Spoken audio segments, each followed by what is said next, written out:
Dirty Sports, episode 909. We are officially live in 5, 4, 3. Welcome to the Dirty Sports Podcast. I'm your host, Andy Ruther, coming to you live from Cincinnati, Ohio, with my co host from Los Angeles, California, Joey No Chill Prano. Hello, Andy. Good morning. Good morning. It's afternoon where you are, isn't it, Andy? It is. It's afternoon. Just barely. Getting a good early Thursday pod in. Could have been earlier. Could have been 3 a.m. your time, midnight my time if we had done a breaking news. Yeah, I was sound asleep. Andy, can I ask you a question to start the show? Sure. If you go on the ESPN front page right now, the top stories, the top headlines, it's all NBA, no NFL. Are you triggered? Did you write them a letter? What is this? Are we going back to the classic, like, fuck ESPN days? See, this is what they want you to talk about, man. Wow. No NFL. Not even. I just got to imagine Andy Ruther sitting there in Cincinnati, like, no Kelsey brothers. How are they preparing? What is the mom wearing a split jersey? No, even Jesus freak Russell Wilson's turned out to be a financial criminal. Nothing. They even had European soccer as the fifth story. They did, they heard Randy Ruther say football is king, and the NBA said, hold this Kevin Durant trade. Well, they still are, but we can let the NBA have a day or two. We can let some other sports have in a the day middle or of two. Super Bowl week.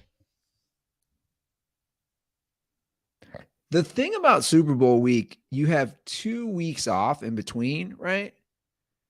So I feel like that lull, everybody just gets to the point of let's play the game. Yeah. Right? Like, I don't know. Let me ask you a question, and I mean this totally honestly, not like fucking with you, and your undying love of the NFL. This is totally legit. Does this seem like a Super Bowl that people are not that hyped about? I kind of feel that way. Yeah, me too. I don't know what it is. You would think with the Eagles alone being in there. I mean, I know the Chiefs have been there a lot lately. But you would think just Eagles fans alone keep this hype. And I'm sure they are, but they're just we probably don't see them because they're like vampires. They wake up at 3 a.m., shit all over the streets, eat their own shit. Well, you have Chiefs fatigue. That's real. We've discussed that. There's definitely a Chiefs fatigue at this point. And unlike the Patriots, I don't think the Patriots fatigue was different. Patriots were definitely very polarizing. The Chiefs fatigue, I don't think the Chiefs aren't polarizing. So there's not as much interest. That's just my personal opinion, right? Yeah. Yeah. Like, a lot of people hated Brady. Who hates Patrick Mahomes? Yeah. Like why would you not like Patrick Mahomes? What's there to hate about Patrick Mahomes? His family, but they've been quiet this year. Yeah. But there is a great prop bet we'll get to later in the show. We'll do a full rundown of Super Bowl 57 prop bets. There's a great prop bet on Jackson Mahomes TikToks. TikTok during the game. Yeah. Wow. Love it. What a great age to be able to bet on. Yeah. A quarterback's brother doing dances.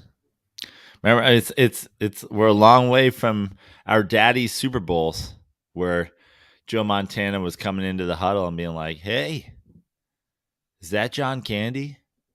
And now, Jalen Hurts will be in the Super Bowl 2-minute drill to lead the Eagles down to win the championship, and he'll go, "Hey, is that Jackson Mahomes twerking?"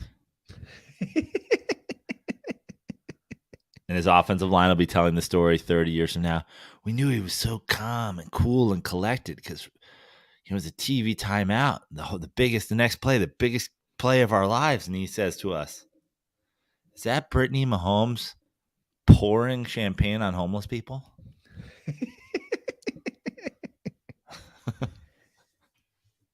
I mean, that alone, those two alone, is reason to make the guy MVP every year. Yeah, I agree.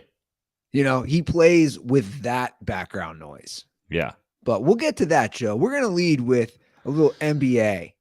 Anything is possible. It was a big week for the NBA. Big week in NBA history. Huge. We'll start off with the latest, which is Kevin Durant traded to the Phoenix Suns. Like you said, about 3 a.m. Eastern time, the move happened. I was sound asleep. Woke up. The Suns get KD, TJ Warren. The Nets will get Mikal Bridges, Cam Johnson, Jay Crowder, and 4 first-round picks in a 2028 pick swap. Jay Crowder already shipped to the Milwaukee Bucks for 5 second-round picks. I didn't even see that, see? Yep. Yeah. The NBA deadline is moving and grooving, Andy. I believe it is. Yeah, we're 2+ hours away. It's noon here, 3 p.m. your time is the deadline. Kevin Durant, though, obviously the big story. We talked about it last episode at length.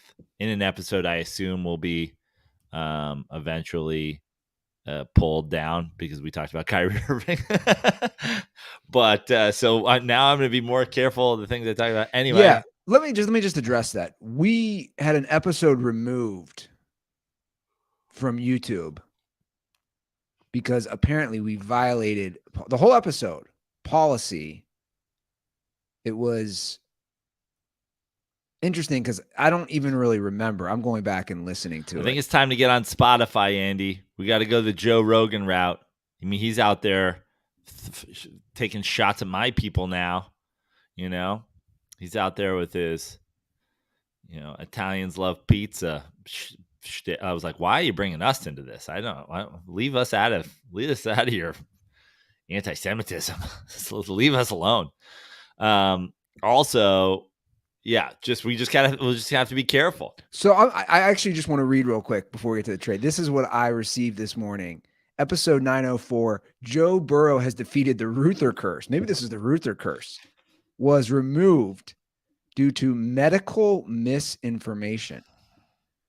And according to YouTube does not allow claims about COVID-19 vaccinations that contradict expert consensus from local authorities or World Health Organizations. Which is funny because you said you were through it, and so far all we've got is maybe me mocking. Yes. Damar Hamlin conspiracy theorists. Yeah. So basically, I'm 25 minutes in, and you sarcastically say some things. That's it. Yeah. This was after the Bills-Bengals game. Yeah. So welcome to 2023. I know you've run into problems with other social media platforms removing content. Yeah, that's due to angry batch of Swifties. Yeah. So anyway, this is available everywhere else but YouTube. But hopefully we don't get dinged again because this is craziness. Well, anyway, the Kyrie Irving for all of his flaws that we talked about at length last episode, moved to the Mavs. And, I heard there's been a lot of great conversation this week. The NBA talking heads and all the stuff with everything going on, LeBron, trade deadline, Kyrie, KD, all this stuff. It was a great question that I heard. And I agreed. I forget who said it, but they said, should the Nets now move Kevin Durant? And whoever it was said no. And I agree. I agreed with no. Now, I know there's a relationship issue or whatever because this summer he requested a trade. But it seemed like it was a lot of this stuff all sort of hinged on Kyrie and whatever. And then the Nets were sitting in the 4th spot or the 5th spot with Kevin Durant about to return. Not a great young team, but a good-ish little group of young players. And now there is something about if you can't win it all, it's not the NFL. Making the playoffs in the NBA and going deep in the playoffs is important, I think, to the development of young guys. It's not often that teams that just go from not making a playoff with a bunch of young players into conference finals or the finals. So I think there's a little bit more there with like developing. Should they trade Kevin Durant? And I said no, because the bottom line is eventually for any team to win, you're going to need not maybe Kevin Durant caliber player, but a star player. You have to build around a star. And there's no guarantees that you'll ever get a star in the draft or you'll ever be able to acquire a star in trade. Like, not often do these mega stars, get moved so casually as they are being moved from the Brooklyn Nets. So I said no. That being said, I think it was a good trade all around. Obviously, it's a good trade for the Phoenix Suns. Like, there may be a time one day where they look back and be like, wow, we gave up so much. But they were in the finals 2 years ago, and you clearly know that you're going to have to make a decision. Like Chris Paul's running at a time. You have a lot of decisions in who stays and who goes moving forward. And so you do have this window right now where you add a Kevin Durant, and your starting lineup, you have a Hall of Fame point guard. You have an all-star shooting guard. You have Kevin Durant now, at one of the forward spots. You have Ayton at center. Like, 4 of your 5 starting pieces are legit, top. Maybe, Chris Paul's probably not top 5 at his position anymore, but he's also a vet and you don't need him to be.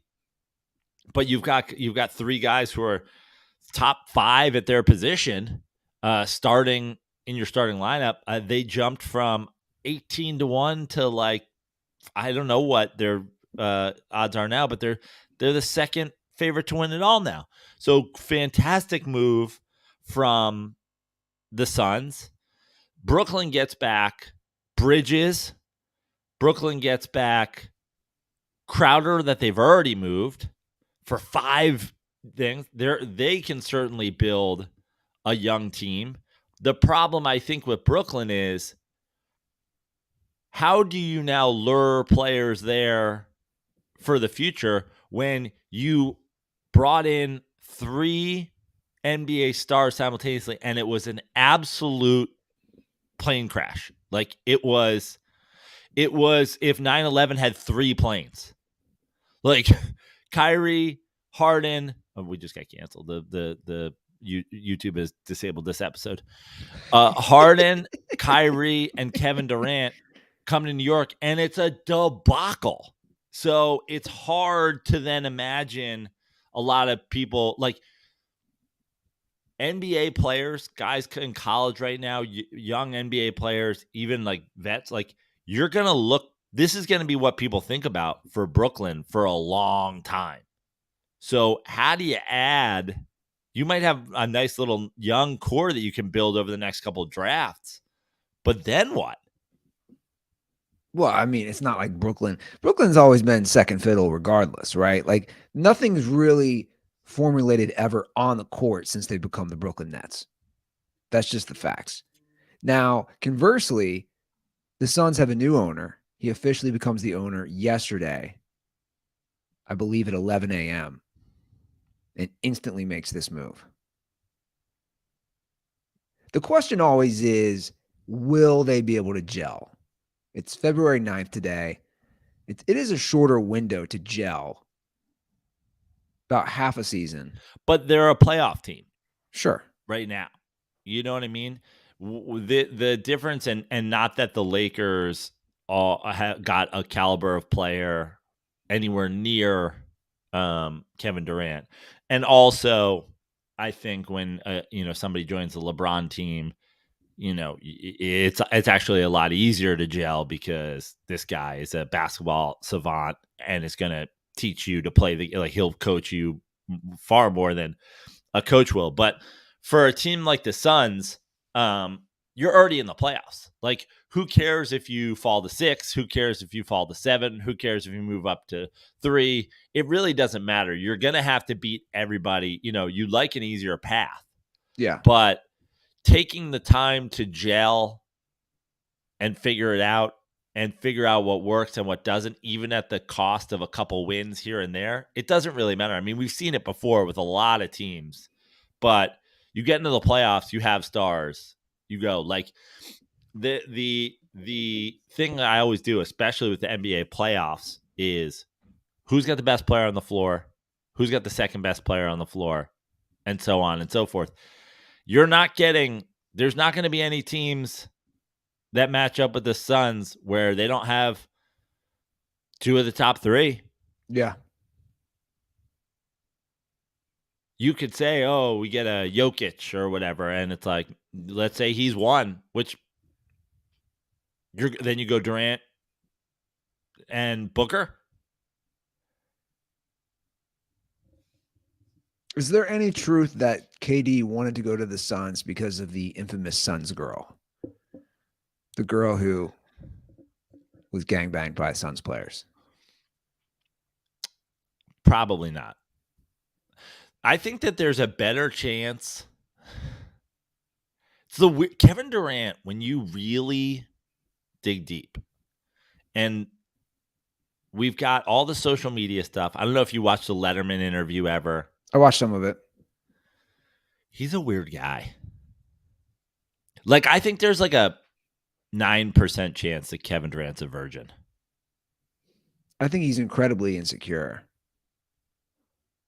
But there's something that, like, I feel like 15 years from now, some stories are going to come out about Kevin Durant. You're going to be like, what? You'll be like, yeah, he spent literally his whole day when he wasn't playing basketball building a gigantic Lego castle. Like, he has a 60,000 square foot Lego castle. And you're like, what? Like something is off with Kevin Durant.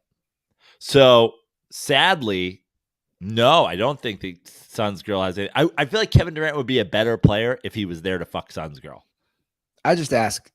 There's been a few mentions in the YouTube comment section about the Suns girl. Who, by the way, I don't know where she's at. I just pulled it up. I have the original video of that. I'm just wondering, her Instagram is no longer there. Her Twitter is no longer there. The last we had heard, her family disowned her. Tough scene right there. Yeah. I don't know, but I was thinking when this trade happened, or when I read it this morning, as I was sitting on the toilet, checking up on all the news, I think the modern NBA, I think this is where they, and this is sports in general, but I would say more so the NBA. I think they lose it. I think they lose some people when all these stars, and I'm not saying this is right or wrong, when they just change teams so frequently. Kevin Durant, this is his 4th team now? Correct. Now, he started, obviously, had a long run with the Thunder. But it's like, I don't know. Like, here we are again. I feel like it's unfortunate because it's sort of like the situation in baseball where you have these teams. In baseball, it's financial. In baseball, you have the teams that don't want to spend the money to compete, and they're just laying around, collecting hot dog money, collecting their regional sports network money, making money, essentially owning, essentially being real estate guys where they're like, I'm just going to sit on this piece of property and in 10 years it'll quadruple. And if I want to sell it, I can. And if I don't, like, there are baseball owners that flip their baseball team over the course of a decade. Like, somebody flips a house that they, redesigned, but they don't even have to redesign it. They just sit and wait and let, sports values go up tenfold. In basketball, I think it's more stupidity. And and owners and GMs that don't have the ability to say, we have a piece. How do we make it work? And so they try these like little things. Oh, we'll get him this, we'll get him that. And then it doesn't go. And they just go, well, we got Kevin Durant, we can't win. So like, I guess we got to start over. And it's, and that's why I said to start this conversation, the question of, do you trade Kevin Durant if you're Brooklyn now? And I'll add again, obviously there's a relationship issue. Obviously there's Kyrie drama. Obviously there's whatever. But what's insane is you have a top 5 scorer of all time. You have probably the most elite pure scorer in the NBA today. At least at least with consistency over the last decade. And you're trying to figure out how to like salvage this down the road. It's like, you don't trade that guy. Kyrie, for all his talent, has never been the consistent player that a guy like Kevin Durant, LeBron James, James Harden, all these guys who are stars. Like, moving Kyrie isn't that crazy. Moving Kevin Durant, even it being like a legitimate return, is insane. Because you have one of those guys. Yeah. You need one of those guys. Now we're at the point in the NBA where you have one of those guys, and your move is, once you have one of those guys, finding a way to steal from a team that's being stupid a second one of those guys. Now, obviously, Brooklyn did that and had 3 of those guys. Really 2, though. And couldn't get it done. But that doesn't mean your plan was wrong. It just means you picked the wrong guys. Yeah, well, I think that's the problem, is they just assume, and I'm talking about the league in general, that these guys can play together. And most of them can. It really, honestly, I know we talked about it for 40 minutes on Monday. But the only part of the plan that Brooklyn fucked up is one of the guys they got was Kyrie Irving, who's a fucking lunatic team killer. Who, if you go back historically in my tweets and also just common sense, has never, ever, ever been a guy you want. The second, and we listed all the things, but the second he left LeBron James, you go, he's selfish. The end. Most obvious selfish move ever. But I think you also need someone to handle that, right? That is a unique trait as a coach. I'll tell you, who can handle the personalities. If Harden left, if they had moved Kyrie instead of Harden, if Harden said, I want out of this debacle, and they said, no fucking way, why would we give you up? Well, if you want out of this debacle, then we'll get this debacle out of here. We're going to move Kyrie. The Nets are if Kyrie had moved when Harden did, the Nets still have Harden, and the Nets still have Kevin Durant today. It was Kyrie. And it's insane that this is where the NBA is at today. I mean, look at what we're talking about here. One of the great players of our generation was just traded at the deadline because his super team fell apart when they paired him with an anti-vax, anti-Semite flat earther. That's an insane story. Can you imagine telling yourself that 15 years ago, that this is what was going to happen? A top 2 generational player gets traded.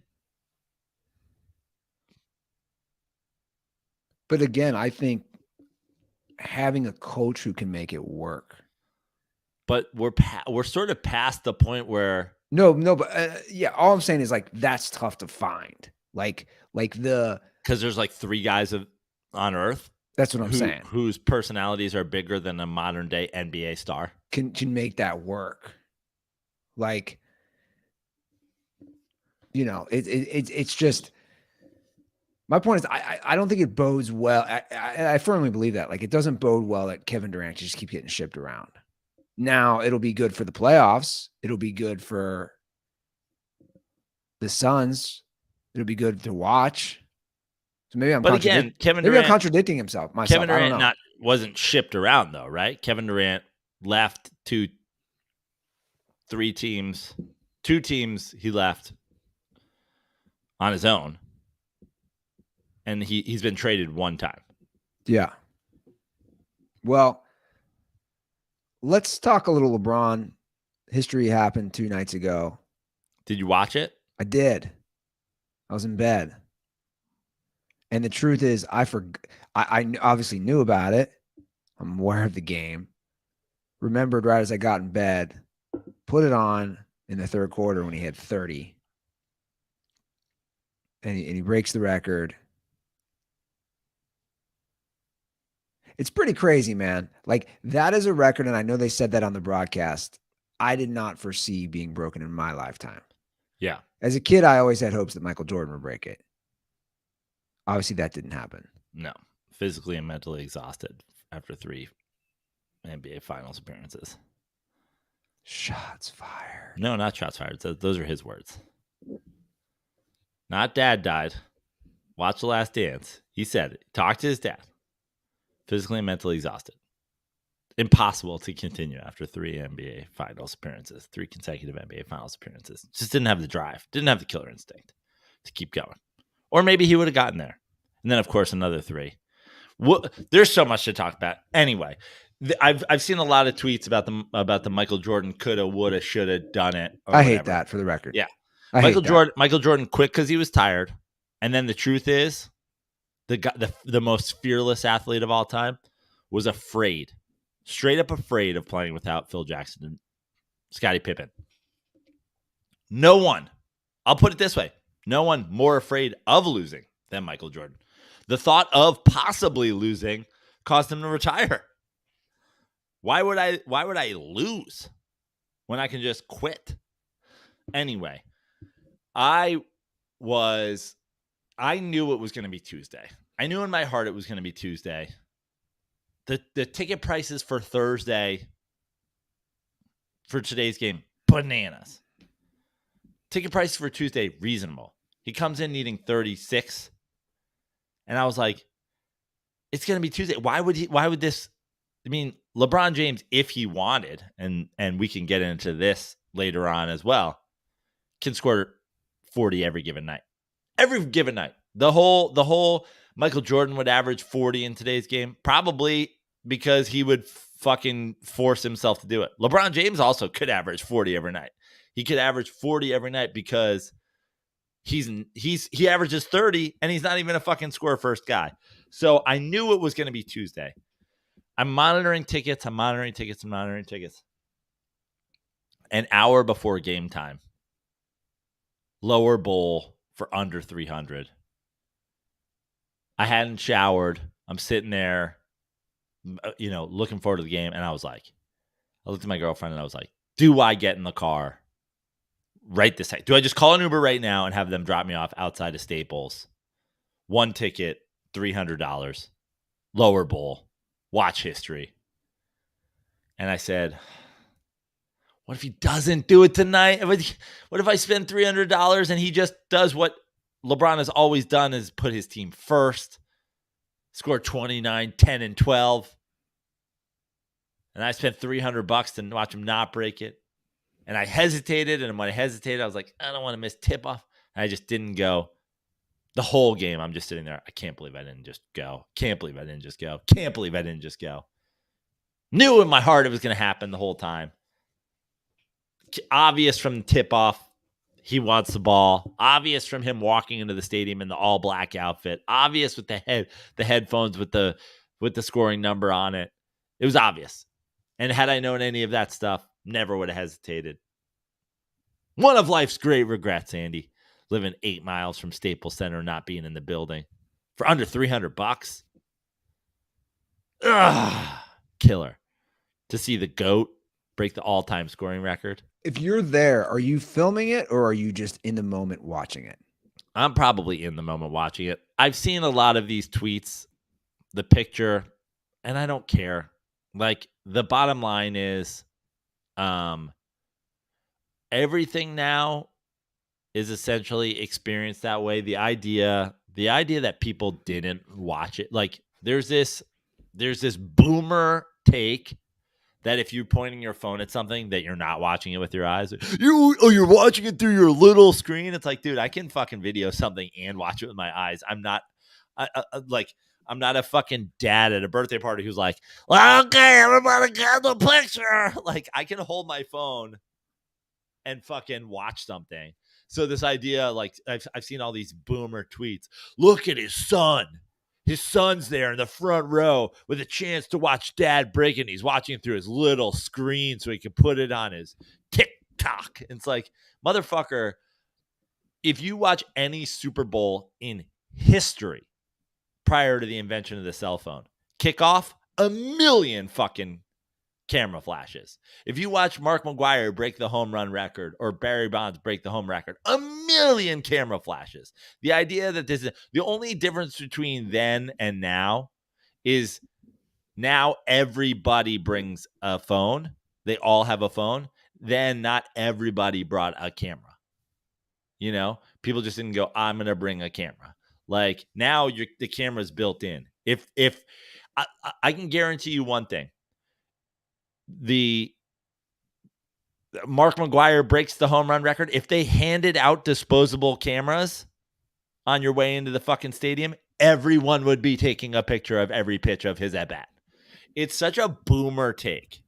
Now, that being said, I think a lot of it is so that you can post it on your story, so that you can say that you were there. This is my picture of it. And that's not really like a Joe Prano type of move, especially from if I was, 30 rows up or something like that. I probably would have taken a lot of pictures, and I probably would have posted a lot of stories to my Instagram showing that I was there or whatever, but it probably not at that moment, because I'm like, oh, I'm really too far away to get some like great thing. If I go to a concert, we've all seen it now. People go to concerts and they just like live with their phone out. And like, I post a clip when I go to the concert, but it's usually like, if I'm far away, usually don't get like a grainy video. But if I'm close, you'll get one or two. But the seats I was looking at, if I was there, my phone's probably not out for the shot, but it's probably out a lot during the night. And I just think like it's so funny because the entire Michael Jordan, LeBron James pictures, all this stuff, there really is just like a boomer regular person divide. And the bottom line is boomer now just like encompasses if you were born in the fucking late 70s, early to late 80s, you're just this like boomer who will never get over Michael Jordan. I had an interesting discussion yesterday about it with Tug Coker, actually. Who will never not be a Jordan guy. So here's the thing, and I don't want to like. I love Tug. I love Tug. And me too. Shout out to Tug, by the way. I went to Esther's Wine Bar last week. He told me he threw us a fucking meat and cheese plate. Walked over with his cardigan on, real dapper dad situation. I love Tug Coker. Like I have no bad things to say about Tug Coker ever. Boomer. Like LeBron James could play in the first basketball game on the moon. He's just a Michael Jordan forever guy. Well, that's part of the thing. I'll just say what he said, and obviously I'm not here to throw Tug. He's a prime example of a mutual friend of ours, somebody who's been on the show God knows how many times. And I thought it was a good discussion. We were talking on the phone for a while, and I asked him about that. He actually called me about a podcast question about equipment advice. And, of course it veered into, hey man, what do you think of LeBron breaking this record? And he understands where you and I stand. We think LeBron James is the greatest of all time. But he said something which I'm not going to argue with because this is an opinion. And also, I think that's how a lot of people view it. What he said, and I might even agree with him. Basically, when you compare the two players, he said from his vantage point, Jordan played a more beautiful game, like aesthetically, as far as a scorer. As a scorer.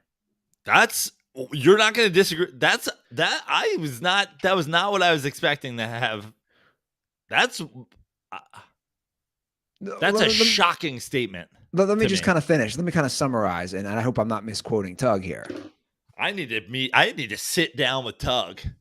He was just saying, like, when you watch their scoring, as far as LeBron's got that just amazing physique, right? The quickness, all the things LeBron has, where they look different. We agree there, right? Jordan's got the more slender, just different type of physique. He thinks Jordan's game was more beautiful. He kept using the word beautiful to watch versus LeBron's game. And I think that plays into it with a lot of people, that LeBron is the quote unquote bigger, stronger, for a lack of a better term, bully. He can bully his way into scoring. Even though statistically speaking, LeBron shot better from 2-point field goals, 3-point field goals, and so on. Like, you can counter that with actual facts. There's also, and this is honestly why I'm triggered. I'm triggered right now. And I'll tell you why.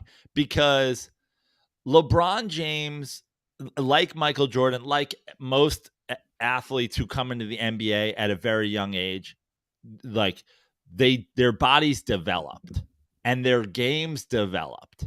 And LeBron James came into the league and wasn't an incredible shooter, but he wasn't balling when he was, 18 or 19 or 20. And also, and this is a sidebar. I think Bill Simmons did a great podcast. I just listened to it last night. He did a great podcast about being at the game and about LeBron's career, and went through a whole bunch of stuff and went through the different versions of LeBron over the years. And I don't know if you're a Bill Simmons fan, or people out there are Bill Simmons fans or not, but it was a great podcast and I highly recommend everybody listening to it. And also it's a great example of the boomer blockage.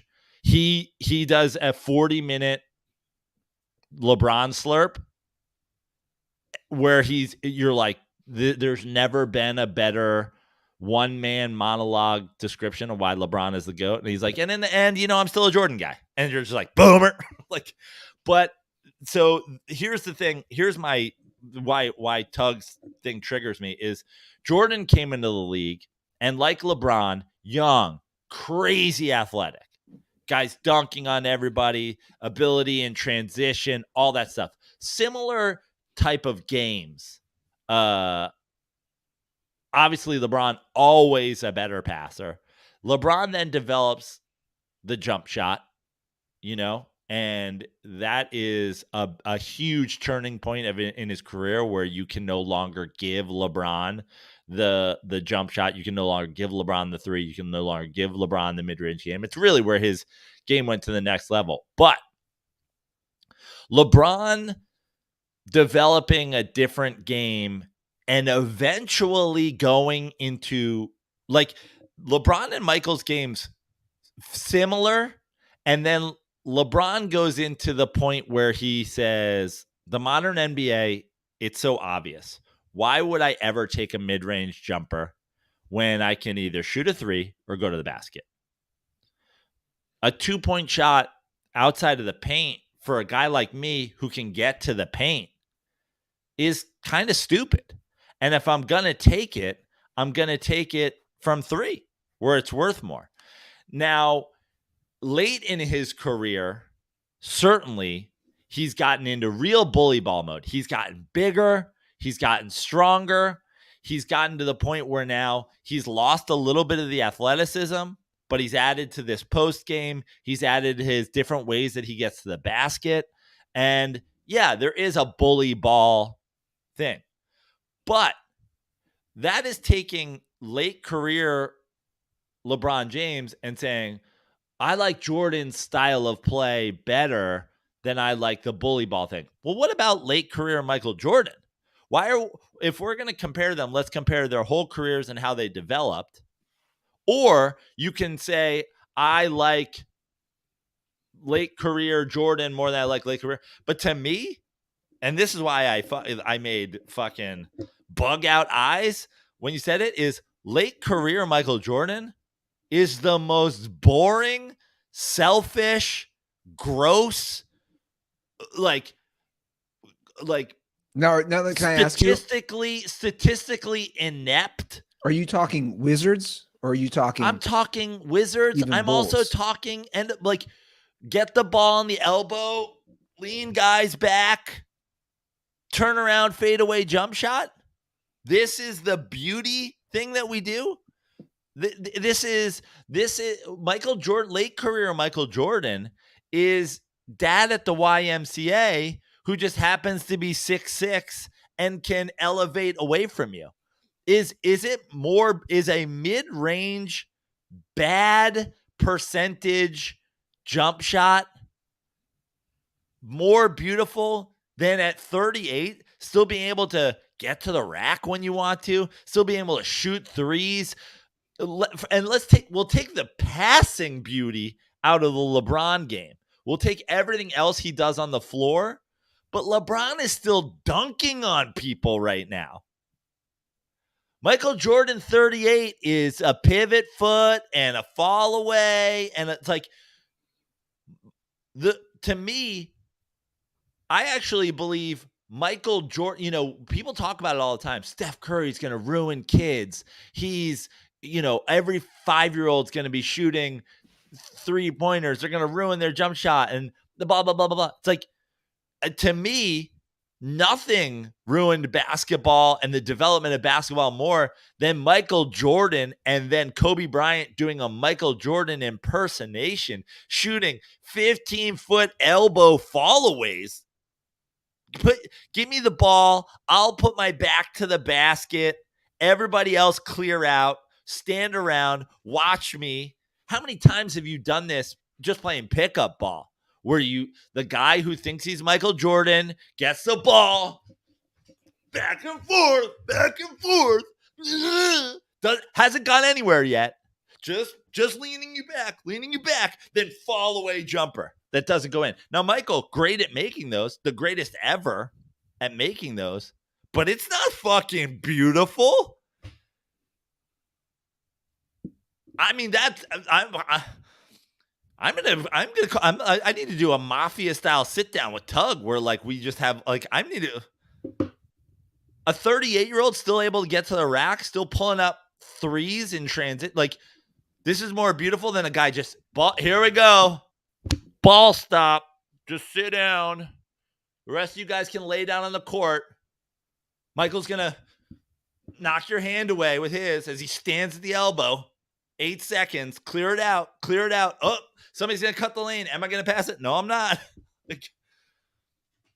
And by the way, we can talk about the beauty of their games throughout their career as a whole. You can tell me you liked Michael's hang time and you liked his footwork and you liked his ability to finish the basket with dunks and with the body control layups and whatever.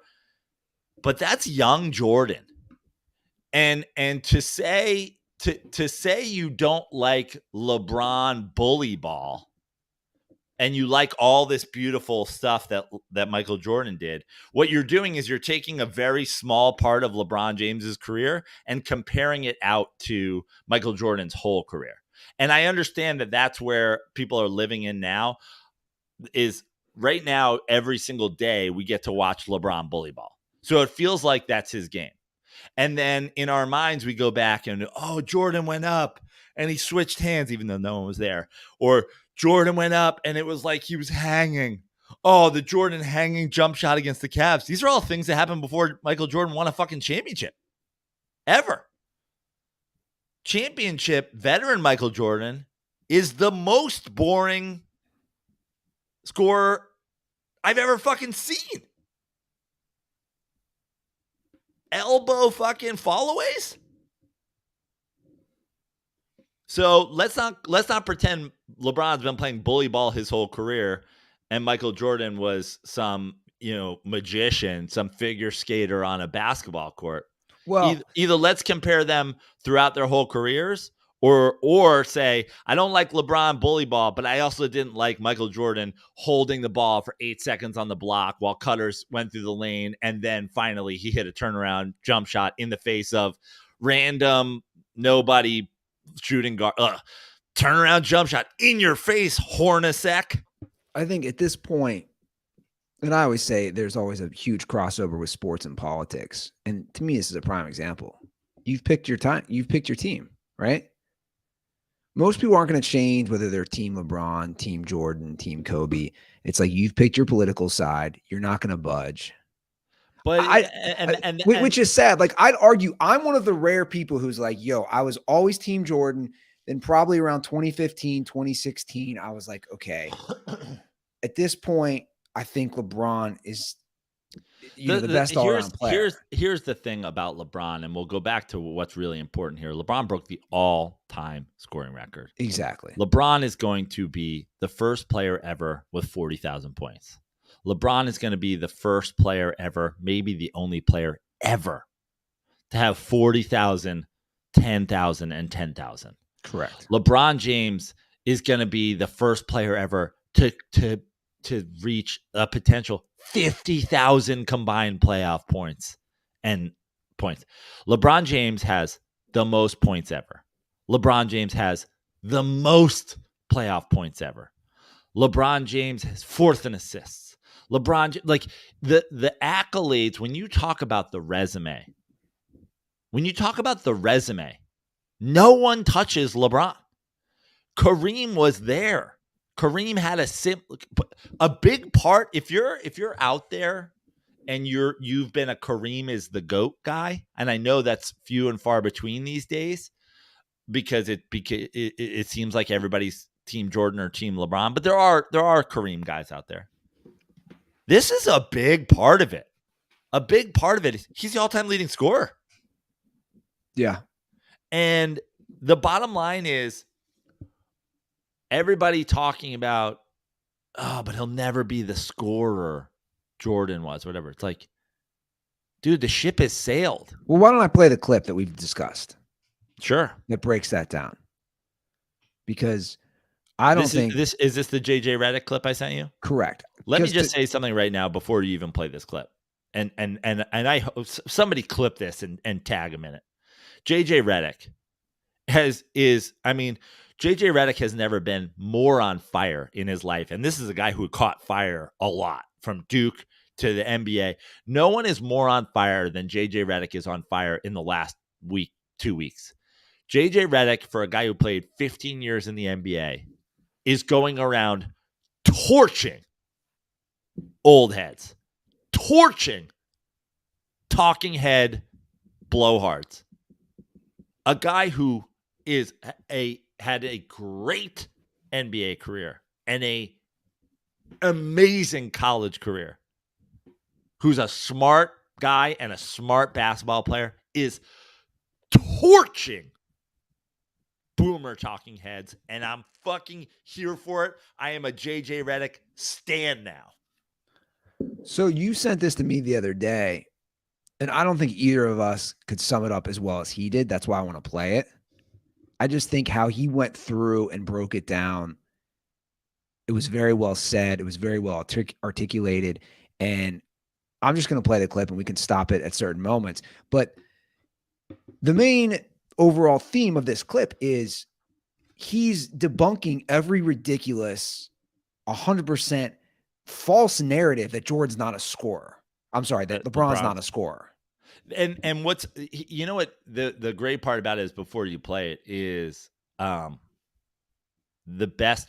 best thing, and truly in my opinion, one of the top 5 reasons, and I have 100 of them, but one of the top 5 reasons that LeBron is the GOAT is because this whole clip is going to tell you why he is one of the elite scorers of all time. But I'll tell you another thing. He is on a list of elite scorers of all time, and he's the only one who's not a score first guy. The same way as he's 4th in assists all time, he's the only one in the top 15 who's not a point guard. The dude is doing things out of the realm of past basketball. How are you the all-time leading scorer if you're not a scorer first guy? How are you even on the list of great passing men if you're not a point guard? He's doing things that like don't even make sense. Yeah. Well, let me play the clip. You got to go back to the beginning because he like my favorite part of the whole thing is his laugh. First Take last week had a segment. The question was, is LeBron James an all-time scorer? Dog, 89 away. Yeah. You view LeBron as an all-time great scorer. You know, it's weird. I kind of don't. It's really interesting. I just want to point a couple things out. So LeBron James, we can talk about his longevity, and that's part of the reason he's breaking this record. He's got the 5th highest career scoring average all time in the NBA. Jordan is first, 30.1. Wilt just behind him, 30.07. The next 3, Elgin Baylor, Kevin Durant, LeBron James. LeBron is 0.06 points behind Kevin Durant and 0.14 points behind Elgin Baylor. So he's essentially one of the 3 greatest all-time scorers by scoring average. By scoring average. Yep. It's not just a longevity thing. Better career shooting percentage from 2 than Kevin Durant. Better than Jordan. 9th all-time in threes. On top of that, he's 4th all-time in assists. I just the constant narrative about nitpicking things with LeBron, most of them are just not factual. LeBron James is not clutch, right? That's another thing that people bring up all the time. Remember early in his career, he would just make the right play and kick to his teammates when he was double teamed? He just keeps breaking these narratives one by one.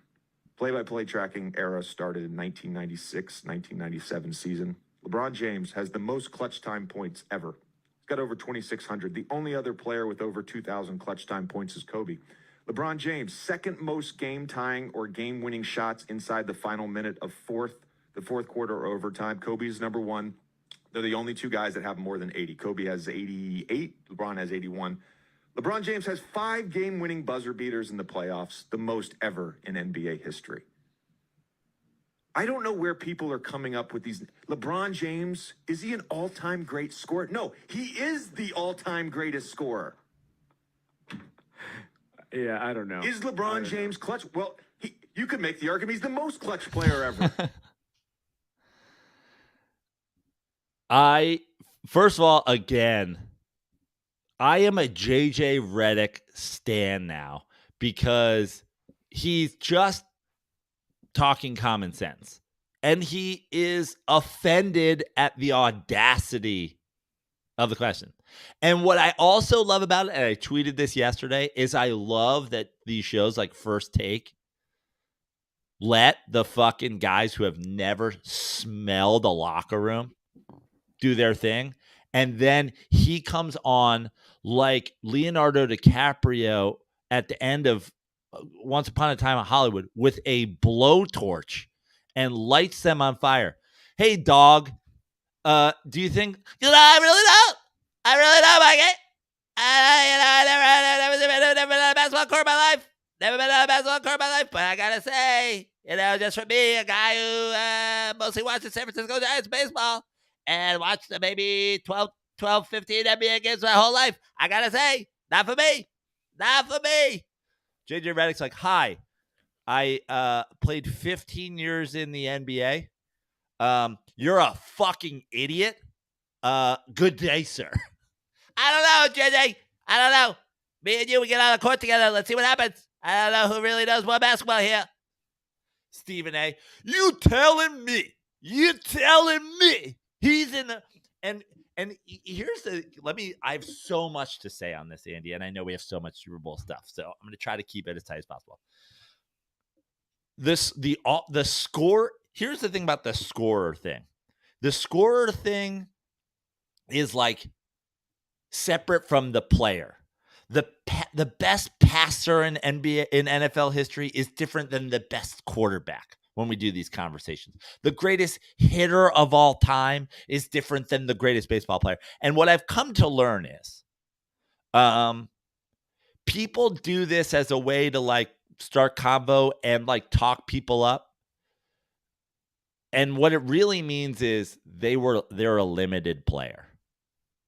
They're a limited player. If you walked up to 100 fans at the Super Bowl this week, real football fans, and you say, not the greatest quarterback of all time, not the best player of all time. Who is the best passer of all time? What kind of answer do you think you'd get, Andy? Tom Brady.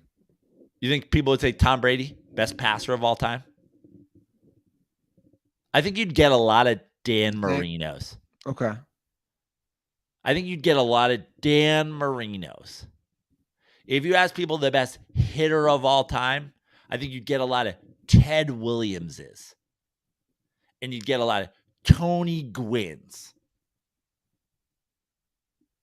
And when you talk scores, Kevin Durant, one of the greatest scorers ever. Jordan, greatest scorer ever. Iverson, great scorer.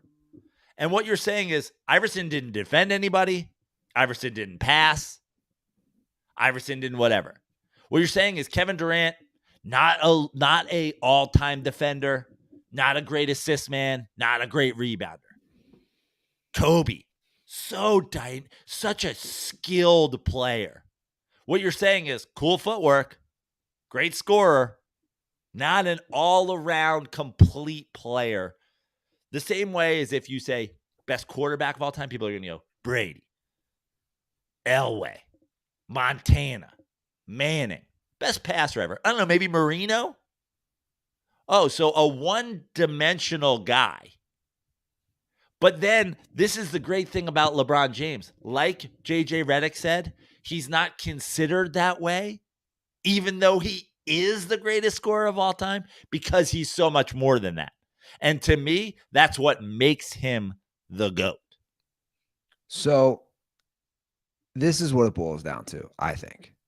And again, this is why opinions just won't change. And we're almost a dog chasing our own tail every time we do this, because I don't think opinions are going to change. I think a lot of it is just personality in the person. People can't separate whatever this person is on and off the court versus what they do.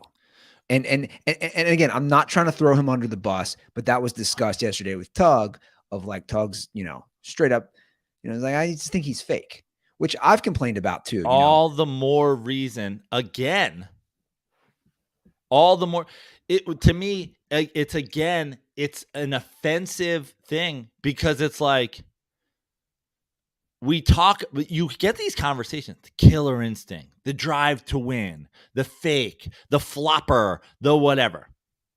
Michael Jordan quit the first time because he was tired. LeBron James he's sitting out games for load management. Michael Jordan quit because he was tired. LeBron James, he just doesn't care about winning. Michael Jordan quit the second time because the idea of attempting to win without Scottie Pippen and Phil Jackson was out of the realm of possibilities for him. I just don't like LeBron's personality. Michael Jordan, punching teammates. Okay? LeBron, the decision.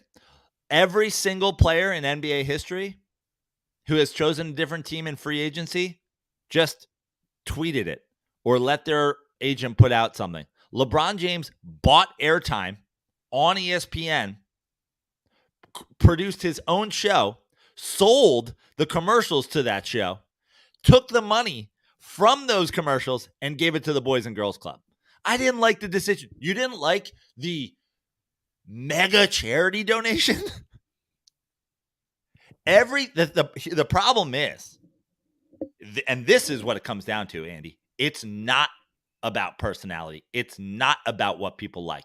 What it comes down to is old heads that were straight up brainwashed will take positives and twist them into negatives because they can't fathom that their guy ain't the best anymore.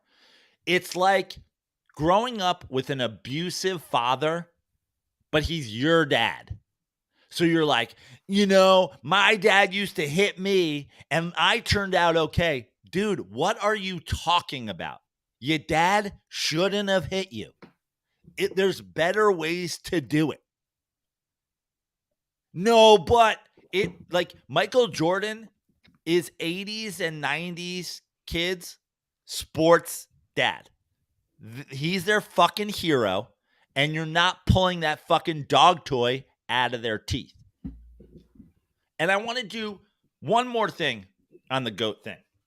And we do a lot of cross-sport thing because I think taking things out of people just cannot, dude, when it comes to basketball. Boomer Jordan heads, they just won't. They can't let go of their dog toy.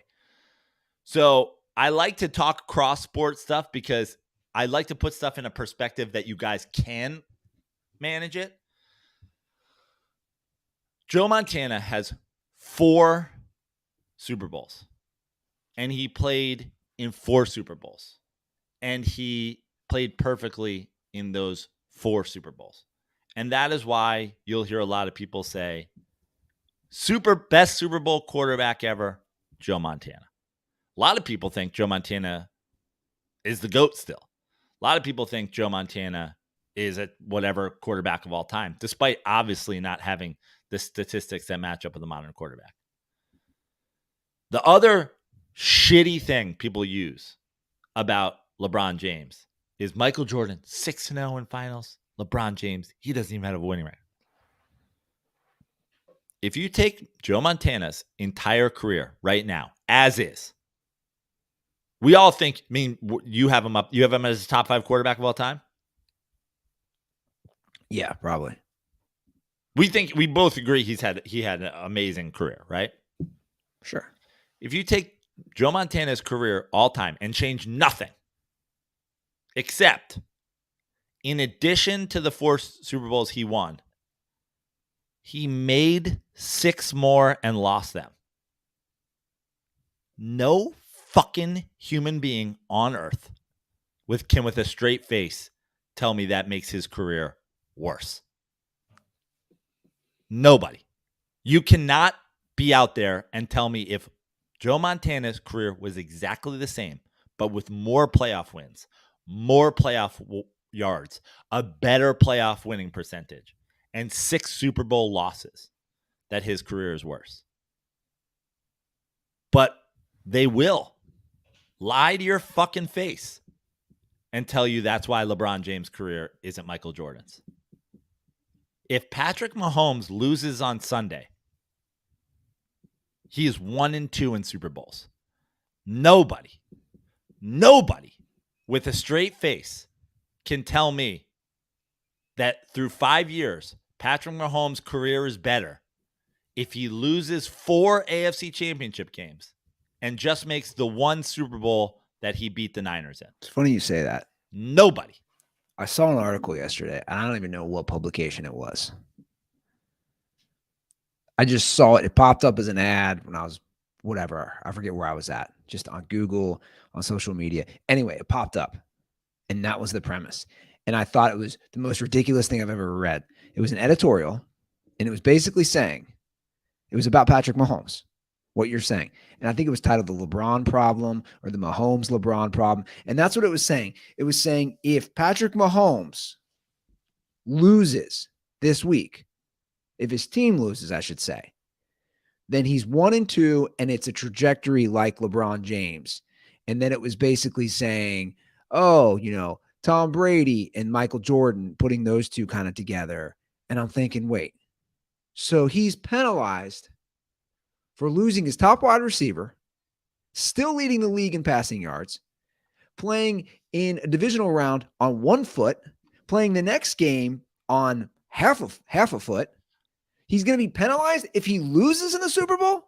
That makes no sense at all. It doesn't make sense. And guess what? Those people don't even believe it. They don't even believe it. Tom Brady's career is not better if he doesn't lose to Eli Manning twice and Nick Foles once. It's worse. His career is worse. Not making it is not better than making it and losing. It's so fucking stupid that it's... And guess what? Here's what we never do. Here's what we never do. We never talk about what's actually way, way, way more important than getting to the finals or the Super Bowl and losing. Peyton Manning was on 2 franchises. He won a Super Bowl with both. Tom Brady was on 2 franchises. He won a Super Bowl with both. LeBron James has been on 3 franchises. He won titles with all 3. Kevin Durant is being traded now to his 4th team. He has 1 ring with 1 franchise. Michael Jordan played for, he has 2 rings with 1 franchise. Yeah. Michael Jordan, 2 teams. 1 of them won a championship. We talk all this time about if you made it to the finals or if you made it to the Super Bowl, but you lost. How about the guys who, where they go, championships, appearances even follow? Michael Jordan didn't take the Wizards fucking anywhere. Michael Jordan didn't take the Wizards to a single fucking playoff victory. Series victory. We can talk all we want about it. Steve Young is in maybe my top 5 of all time. He was great when he got to the Niners. He wasn't great when he was on the Bucks. Joe Montana, in his waning years off of back, he took the fucking Chiefs to the AFC Championship game, which is the last AFC Championship game they fucking won before Patrick Mahomes came around. Played in, yeah. Yeah, played in. Now, he didn't win it, but like people love to pick and choose. What is you really you got to the finals, but you lost. Michael would never. No, he'd lose before he got there. No one. Are you telling me Patrick Mahomes' career is worse if in the 5 seasons he's been in the NFL, he made all the Super Bowls, but still only had 1? His career is worse? Joe Burrow's career is worse right now than if he hadn't made a Super Bowl and lost? We're saying that? No one's saying that. No one is saying that. Except for Jordan heads. They're saying that. That's it. You guys are embarrassing yourselves at this point. And you know what? This is the thing. LeBron's got all the longevity stats, dominating the game at the highest level the game's ever played against the best competition there's ever been. He's the greatest of all time. And guess what? Just like I said the other day, everyone knows it. I love Tug Coker. Tug knows it. Tug knows LeBron James is the GOAT. And it makes me sad to see guys like Tug or Bill Simmons or guys whose opinions I really appreciate. They just can't let go of it. Like, all this talk that everybody does now about getting your own information and thinking outside the box and doing whatever.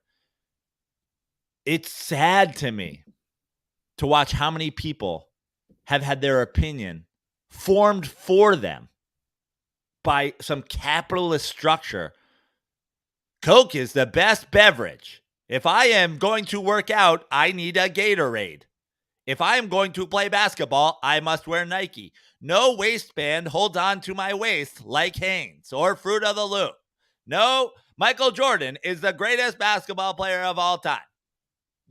If you want to talk to me about who had a greater effect on basketball, on the globalization of the NBA, on spokesmanship, on whatever, sure, Michael Jordan.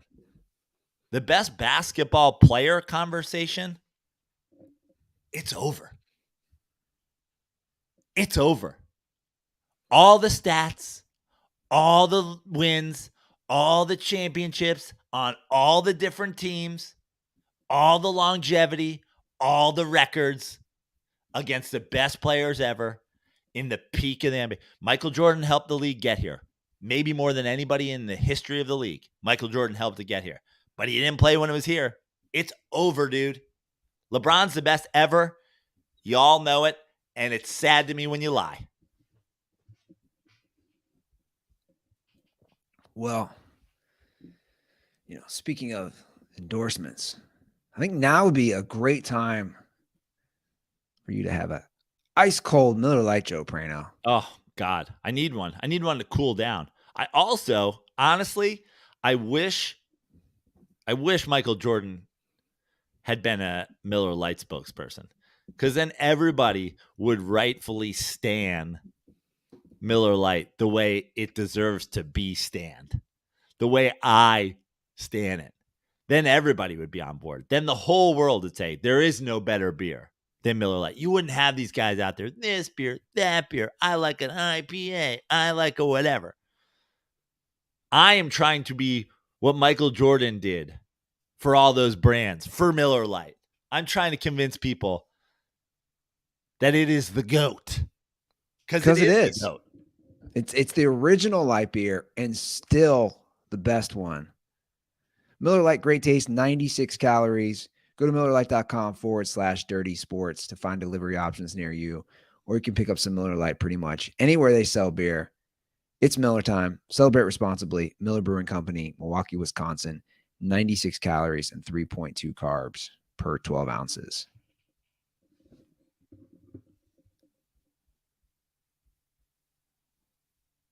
Hey, man, we got a lot of NBA talking. And maybe not enough still, but we do have a Super Bowl upon us. We got so much. This is going to be a long episode. Just buckle up, guys. Buckle up. It's going to be a long episode because we're going to get through not just Super Bowl, some fun NFL stuff. I'd like to get through all this. We can mow through some of the NFL news headlines, but yeah, the Super Bowl is upon us, just a few days away. I think we hop into some prop bets. Let's do some fun prop bets. Let's do non-football prop bets. We do this every year. We like to go over some fun prop bets. I found a great page of fun prop bets from OddsShark. Do you want to start with the national anthem? We usually like to start there. Sure. Start with the national anthem. All right. Who is singing the national anthem? Good question, Joe Prano. I had to look this up myself.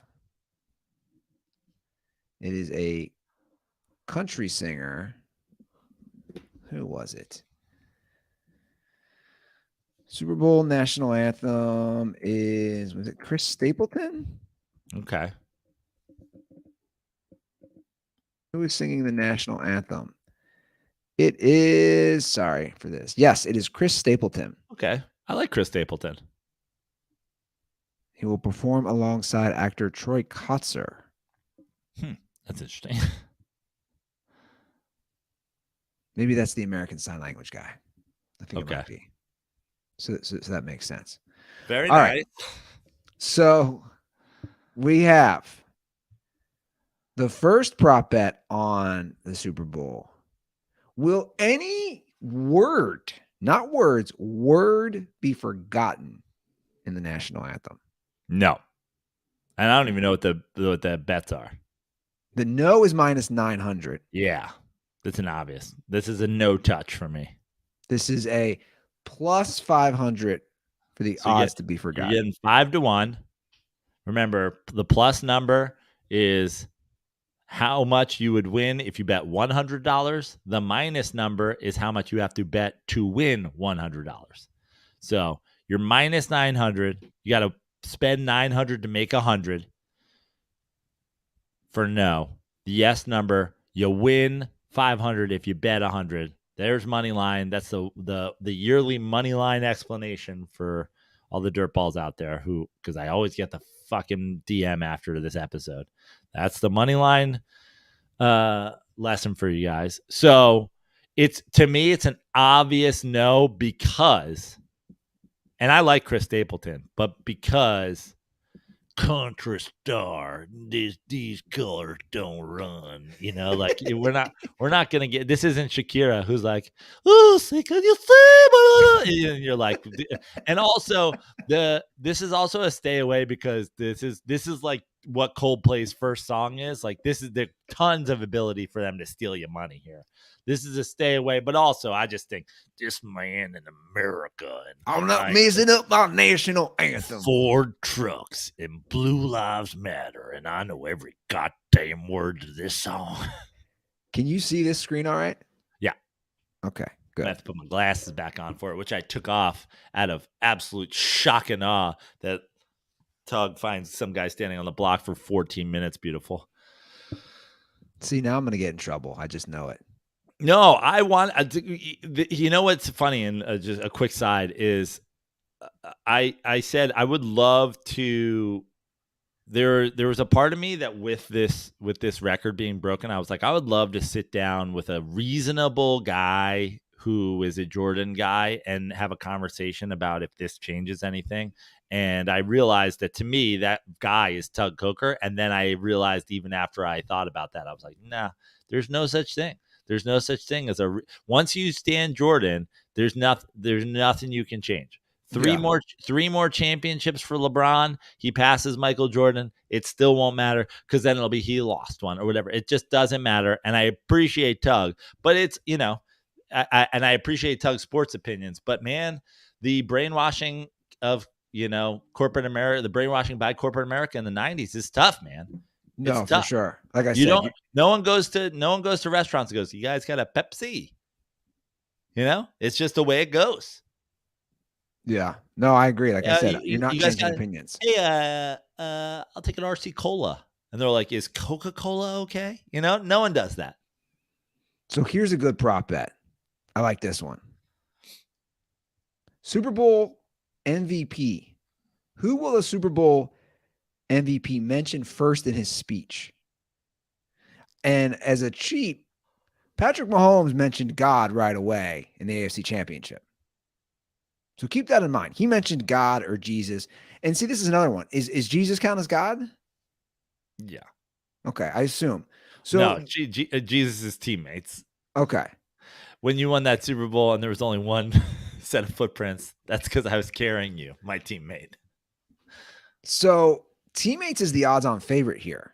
Yeah. Whoever wins the MVP. That's at minus 145. God is second at plus 135. The city plus 1,000. Family or family members. I wonder if does city include fans?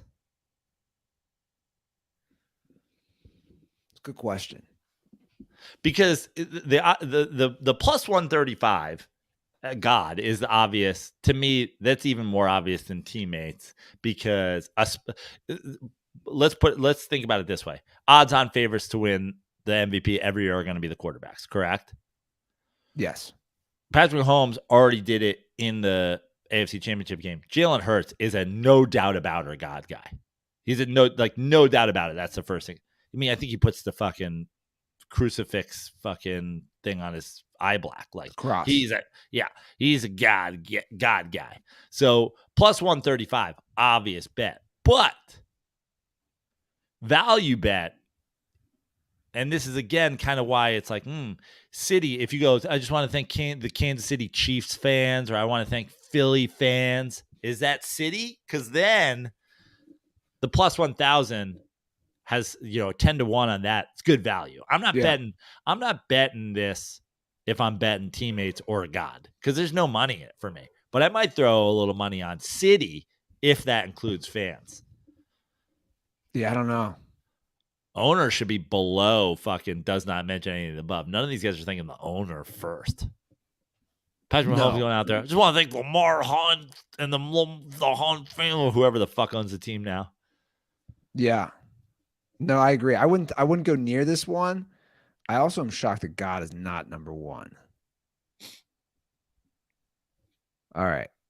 Let's do I'm just scrolling through here. Sorry. I want to do some of the fun ones I saw. Sorry. Let me just go through No, you're here. good. There was I could have sworn I saw The Drake curse. Ooh, TikTok. the TikTok one. Okay. This is a fun one. How many TikToks will Jackson Mahomes post during Super Bowl? Under 1.5 is your favorite. No. Yeah, under 1.5 is your favorite, right? At minus 190.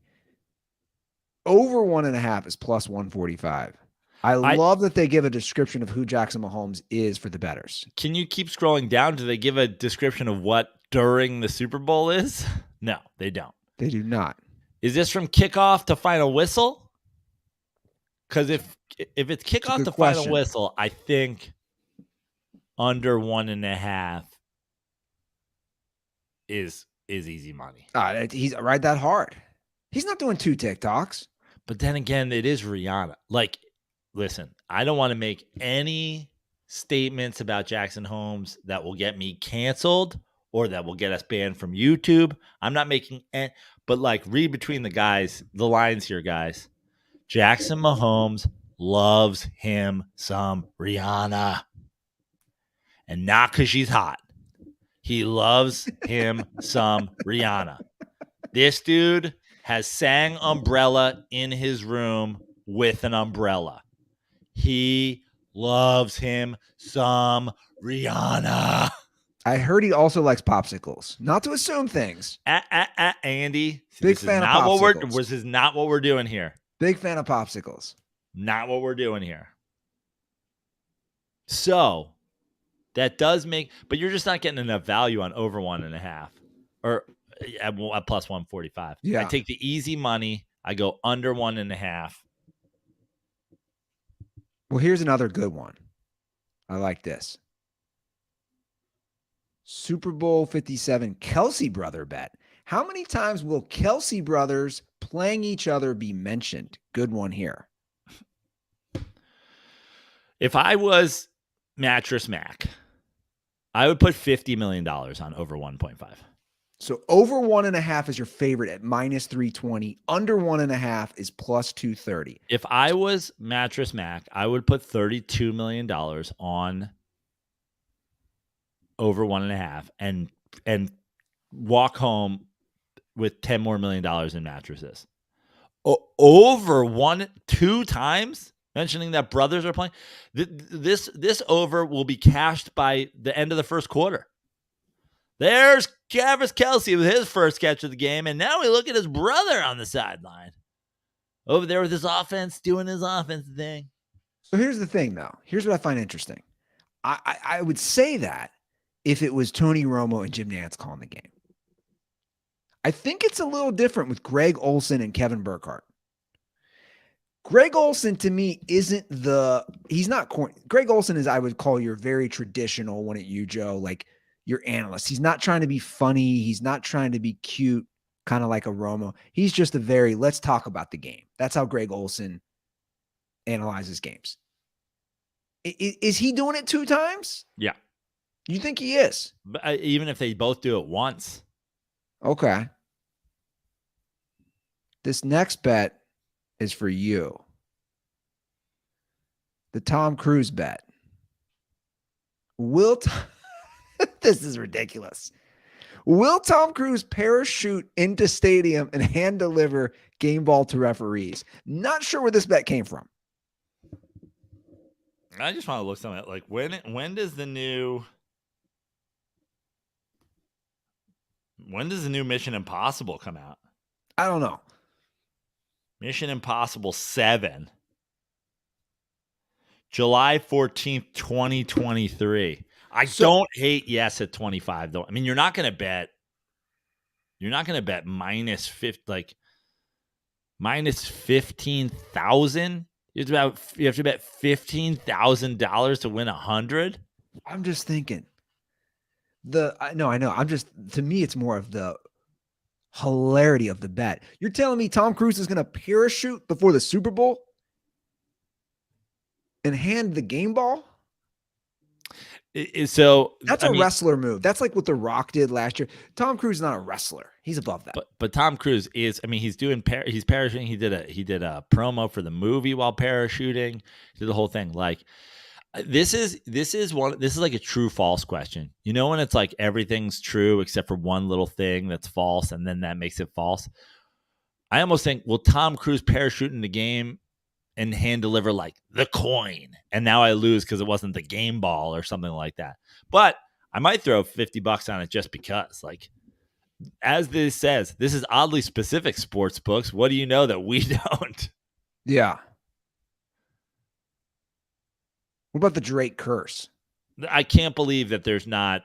I would so love to bet. It says, which team apparel will Drake be wearing on Super Bowl Sunday? Chiefs minus 350, Eagles 245. I cannot believe there's not a both plus 2,500. I would hammer that. I would hammer him, corny ass motherfucker. Did you see his LeBron thing? I did. The corniest thing of all time. I'm decided to call. From now on, my nickname for Drake is Field of Drake, a Field of Dreams reference, because it's so motherfucking corny. The dude is the fucking corniest cornball of all time. The dude is like my shits after I eat my chili. Fucking corny. This dude is the corn. Like, I cannot believe the option to bet both isn't in there, because this fucking cornball is definitely going to do it. Also, want to shout, this is just like complete side note, but I replied to a buddy of mine, Doug Ray, the famous Doug Ray, because he replied to a tweet. Billboard has ranked their top 10 rappers of all time. The list is a debacle, but Drake is a kill yourself Billboard for your corny ass list. Why is neither not an option in this bet? What will Drake be wearing?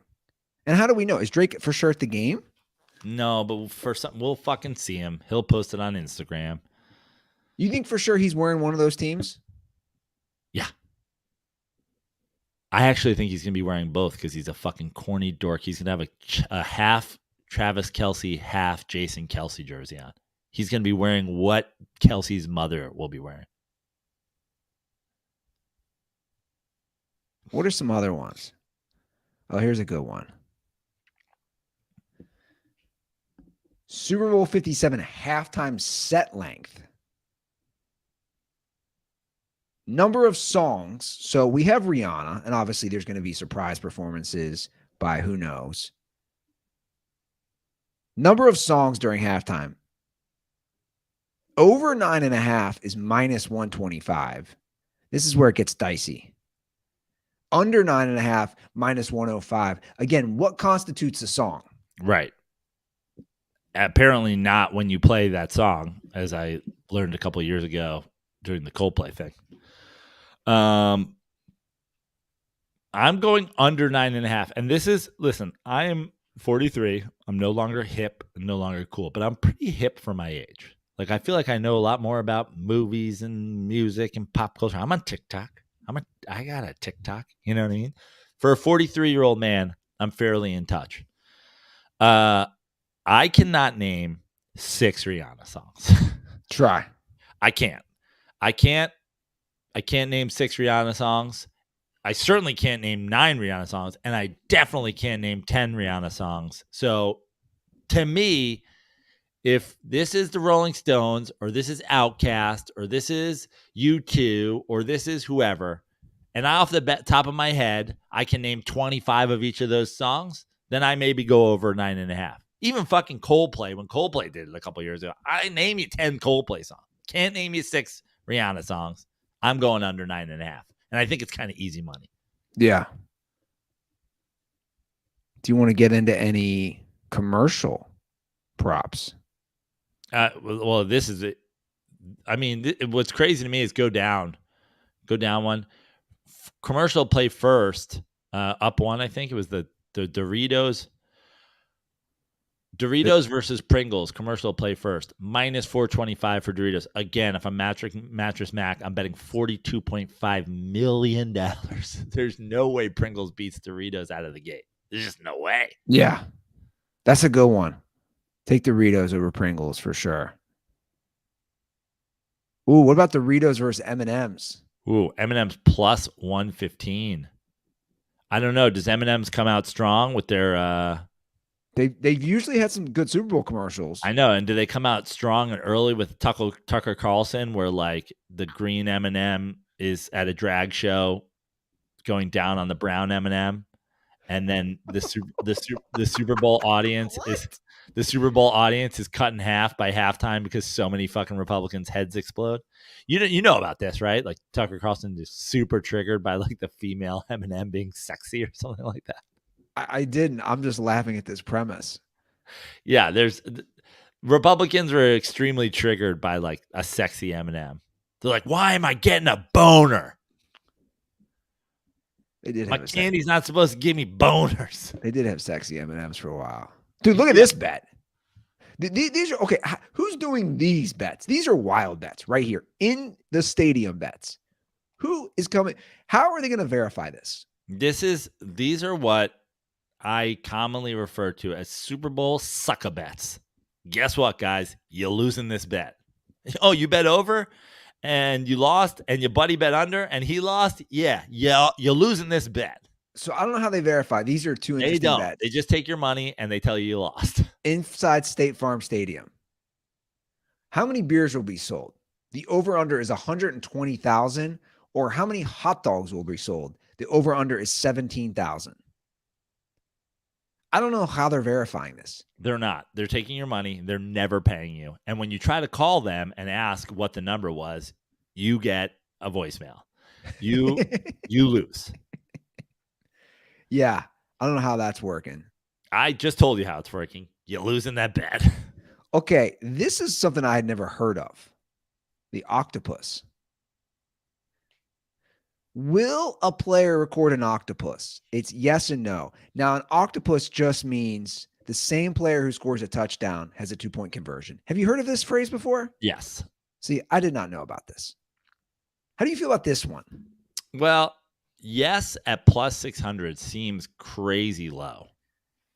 But just like on 3, Andy, let's say a name of the first player that comes to mind scores an octopus. 1, 2, 3. Travis Kelce. This is why this number is so low. I would still never bet it. Way too low. I'm also not betting minus 1,200 against an octopus, but it's a fun one. If you wanted to bet on, like, Travis Kelce could score an octopus. If you want to fuck around with a little 6-1. But the thing with a lot of these prop bets is, like, there's way easier ways to, build yourself a 6-1 thing, but it's fun to bet too. Again, love the explanation. No, there will not be any sea creatures on the field, in case you're wondering what an octopus is in football terms. It occurs when the same player scores a touchdown, also scores a 2-point conversion. Glad that they had to clarify that. I assume for legal purposes. You know what the NBA version of an octopus is, right? An NBA version of the octopus is when you win 8 straight titles, even though you only won 6 titles, but everybody says it's 8, even though you didn't play, because they're just like, no, but he would have been an octopus. He would have. I thought you were going to say when the girl, when Kevin Durant joins the Suns and that girl shows back up and she finds 8 players and somehow figures out a way to satisfy 8 men with her arms, feet, mouth. Wow. And of course, puss. Puss. Side note, can we laugh that there's a movie and they made multiple called Puss in Boots? Can we laugh about that for a minute? Am I the only one who sees that? I'm like, that's hilarious. They made a movie Puss in Boots for kids. And it's not a movie about Cardi B's pre-rap career. Yeah. Or I was over at my brother's the other day and an old Bond movie was on. They literally had a character called Pussy Galore. An octopussy. Straight up had a character called Pussy Galore in a movie. Okay. The Gatorade one. Well, I was just talking about this with someone else. What was the other one? Oh, I was talking about this yesterday. Amazing. I'm so glad you brought this up. How about this? On national TV, primetime network TV, weekly, Boners to Bone. You remember Boners to Bone? Growing Pains? Yeah. Yeah. Just guy walks in, boner. Just the fucking regular old. Now Republicans just like if an Eminem wears high heels, their heads fucking turn to mush. But in the fucking 80s, a guy could just walk on screen and the whole TV goes boner, and everybody fine with it.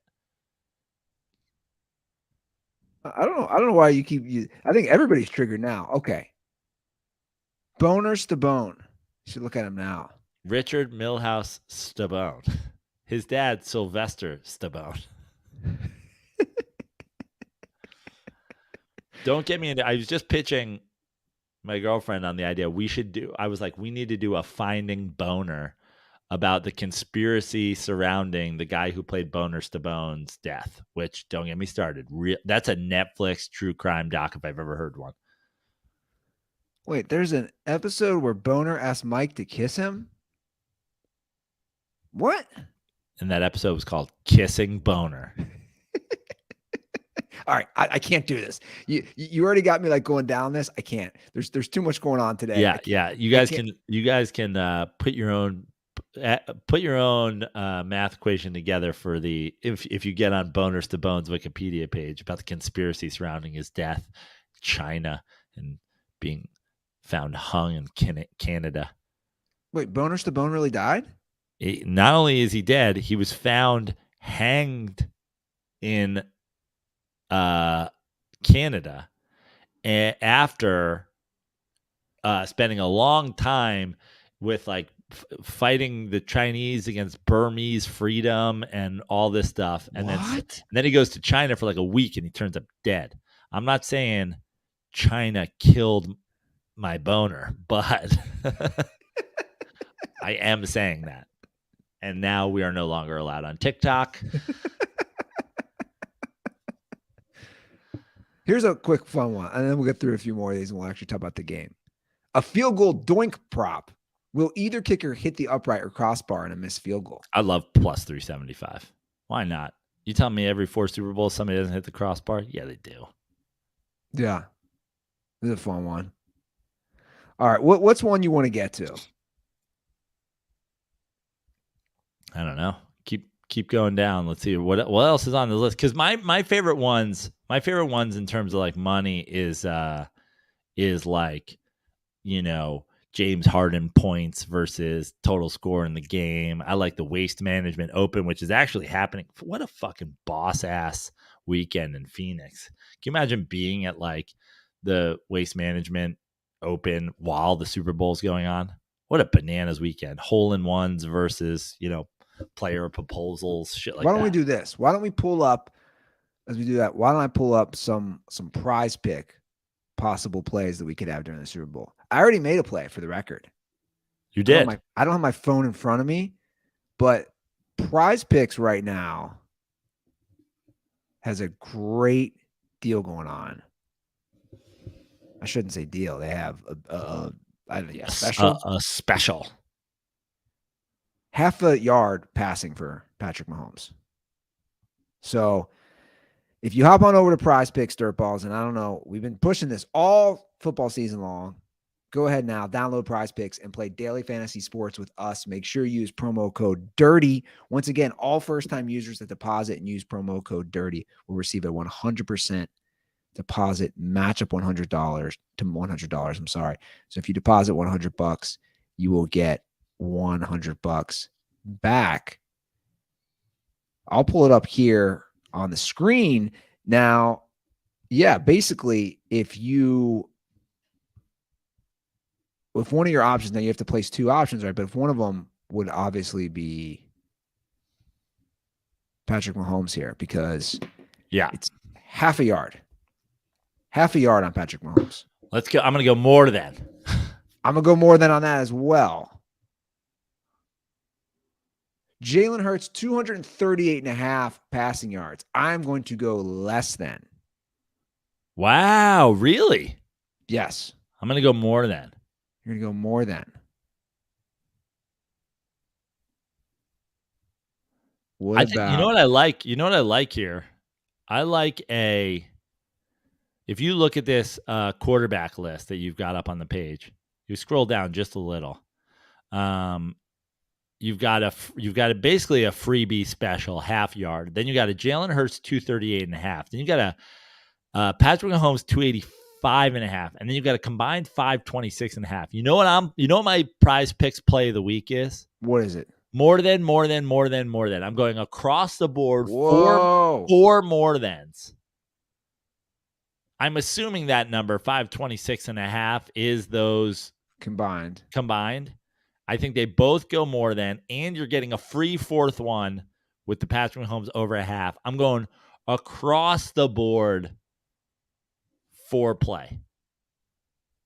If you click on those 4 plays, Andy, what kind of odds are we getting on a more than?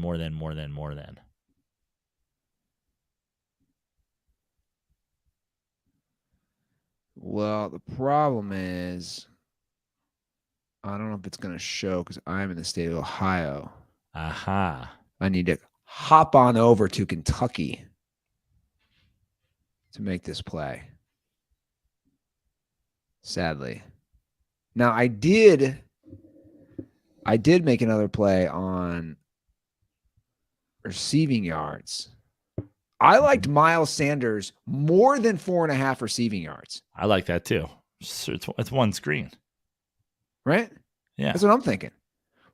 Like, do you think Miles Sanders is going to get one screen more than 4.5 yards? So I did the combo of that and the Patrick Mahomes half yard. I like that. Yeah. There's so many options here. So many options, Perino. Why don't I pull up the MVP odds though? Super Bowl MVP. I want MVP and I want first scores. First scores is an even better play than me. Then. All right. So what do we got here? See, why can't we just make this easy to pull up? Okay. Well, the game odds, we know that. Player props. Just want everybody to know I did it on my Prize Picks app. Okay. I downloaded the Prize Picks app many moons ago, and I updated it today. 10-1 on the 4 play. That's what it is. Why are we betting plus 650 on a fucking octopus when you get 10-1 on Prize Picks? More than. All right. Sorry, man. I'm struggling pulling this up. Come on. That's what she said. Yeah. I don't know where this is going. Anyway, I'll find this. In the meantime, who do you like winning this game? Like, as I look for this, where are you at as far as the actual game? No bets. Who do you like? I like the Kansas City Chiefs. You do. And not because of my hatred of the Eagles, but I believe here's the simplest way I can put this is it's crazy that the team that has been in 5 consecutive AFC Championship games, 3 Super Bowls in those 5 years, with the greatest quarterback on planet Earth, with, I think, despite Sirianni being, proving himself as a good to great head coach already, I think that the Eagles have a coaching advantage. I think that the Chiefs have a coaching advantage. I think that the Chiefs have a quarterback advantage. Quarterback, coach, defense, running the ball, right? But quarterback, coach. I mean, there's a reason Belichick and Brady got fucking 7 of them, or however goddamn many they have, 6 of them together. I think that they're being disrespected. I think they're disrespected from the gambling line. I think they're being disrespected from the storyline. I think they're being. I just think I was on the Chiefs early because I hate the Eagles. Now I'm on the Chiefs because I'm like, how is no one talking about the Chiefs? Andy Reid 3-0 against the Eagles.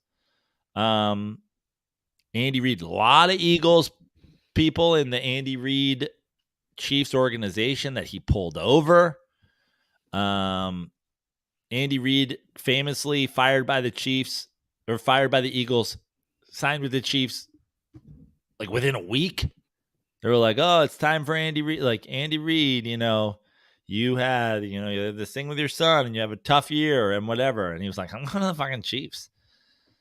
I'm not the world's biggest Andy Reid fan.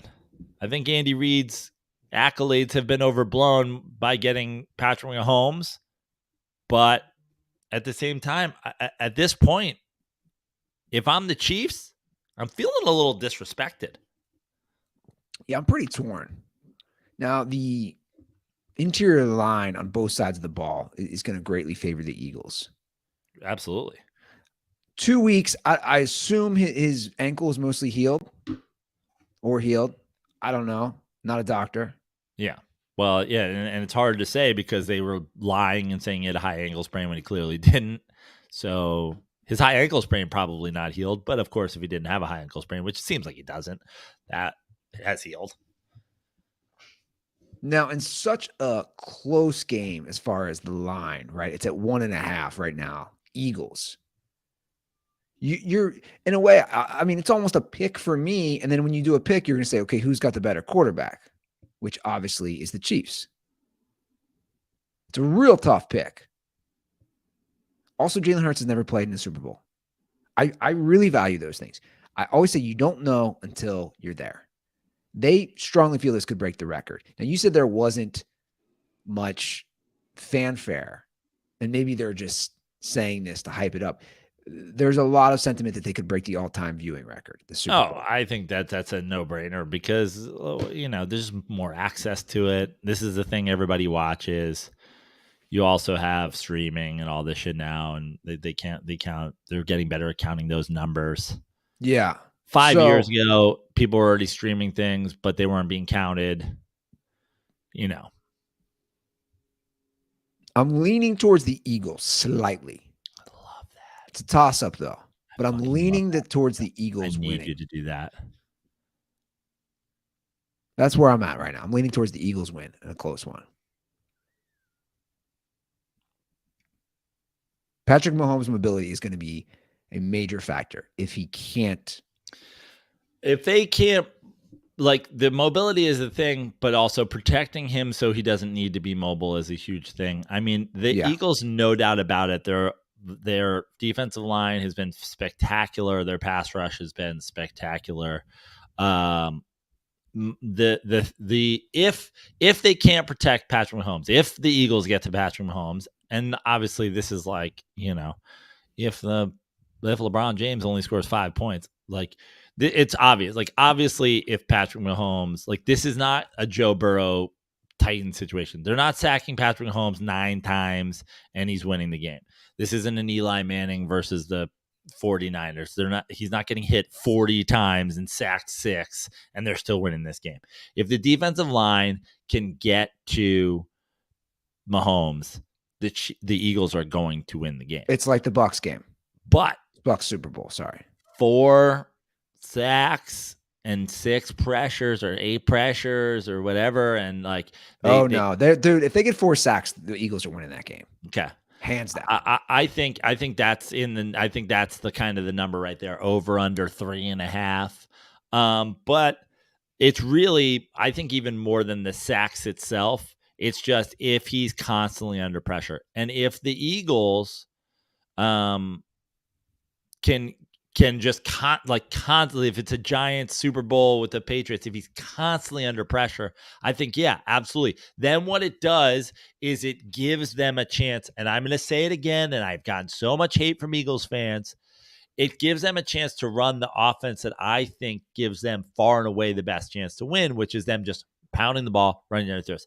I'm going to say it again, despite what the numbers show through the year in terms of total offense and their ability to score and whatever, is the Eagle. If you look at the Eagles and who they played this year, they really did not have like an incredibly super challenging game the whole year.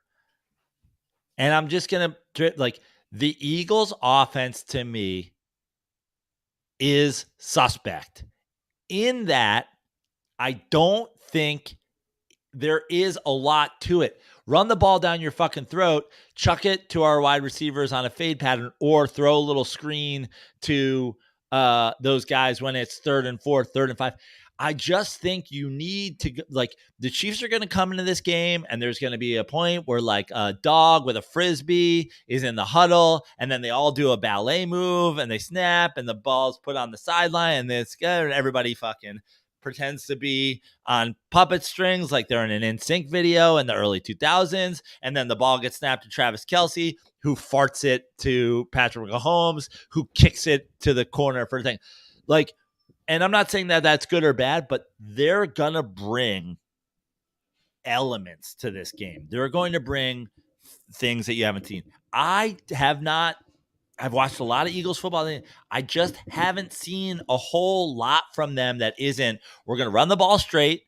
And if we get ourselves in a 3rd and 4 or 3rd and 5 situation, we're just going to get the ball in the hands of one of our best receivers one way or the other. I just think when it comes to the Super Bowl, just saying, hey, we're going to chuck the ball up to Devontae Smith I don't think it's a strategy. I think that you have 2 weeks to prepare for this game. Andy Reid's always been great after a bye. Spagnuolo is going to come with stuff. I just think if this gets into a situation where the Eagles aren't pressuring Mahomes to the point where the Chiefs are backed up and punting a lot and they have the ability to run the ball from midfield, if this is a shootout, I got the Chiefs. Yeah, I don't think it will be. And that's why I'm leaning towards the Eagles. Also, the Chiefs need to run the ball.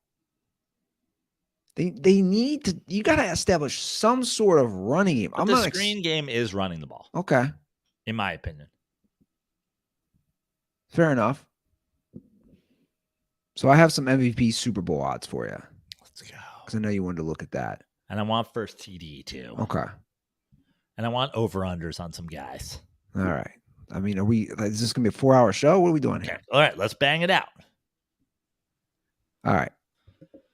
Super Bowl odds. This might be tough for you to see. Let me zoom in. I can see it. You can see it? All right. So these are the main plays here for Super Bowl odds. Your favorite is obviously Jalen Hurts and Patrick Mahomes. Yep. Plus 130. Which we're not going to bet on. And I'm not saying that those guys aren't going to win. I'm just not going to bet them. Yeah.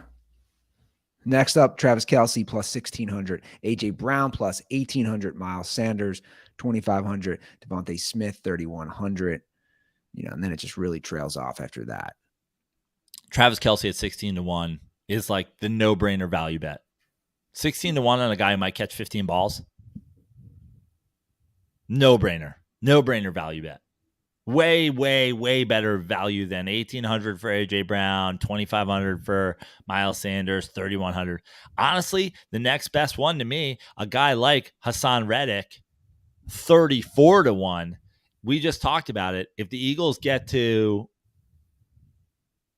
Mahomes, and it is one of those Giants-Patriots games, but Jalen Hurts doesn't get the ball back with 58 seconds and make, one of the greatest plays in Super Bowl history and steal the MVP award, then 34-1 for Hassan Reddick. Those are my two plays. It is crazy to me that you can get Travis Kelce at 16-1. It's crazy to me. Well, but I think now, again, I just think it's going to be a quarterback. That's why. But if Patrick Mahomes, dude, we had Cooper Kupp last year. Travis Kelce is more Patrick Mahomes security blanket than Cooper Kupp is even fucking the Rams security blanket. Yeah. All right. 16 at 16-1. Let's look at scoring. First person to score a touchdown. Let's go. Oh, skip Position. Yeah.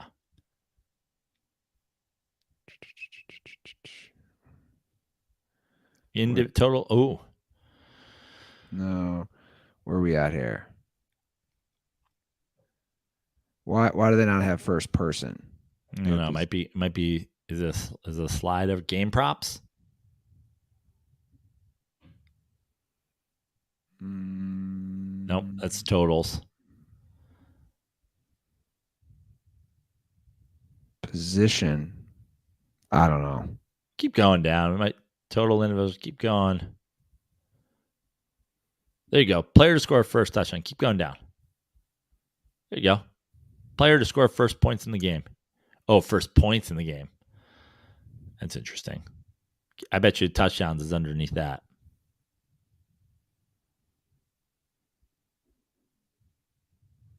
Jeez. So many. They don't have it. That's insane. I was struggling finding it, and I'm sure it's out there. Yeah.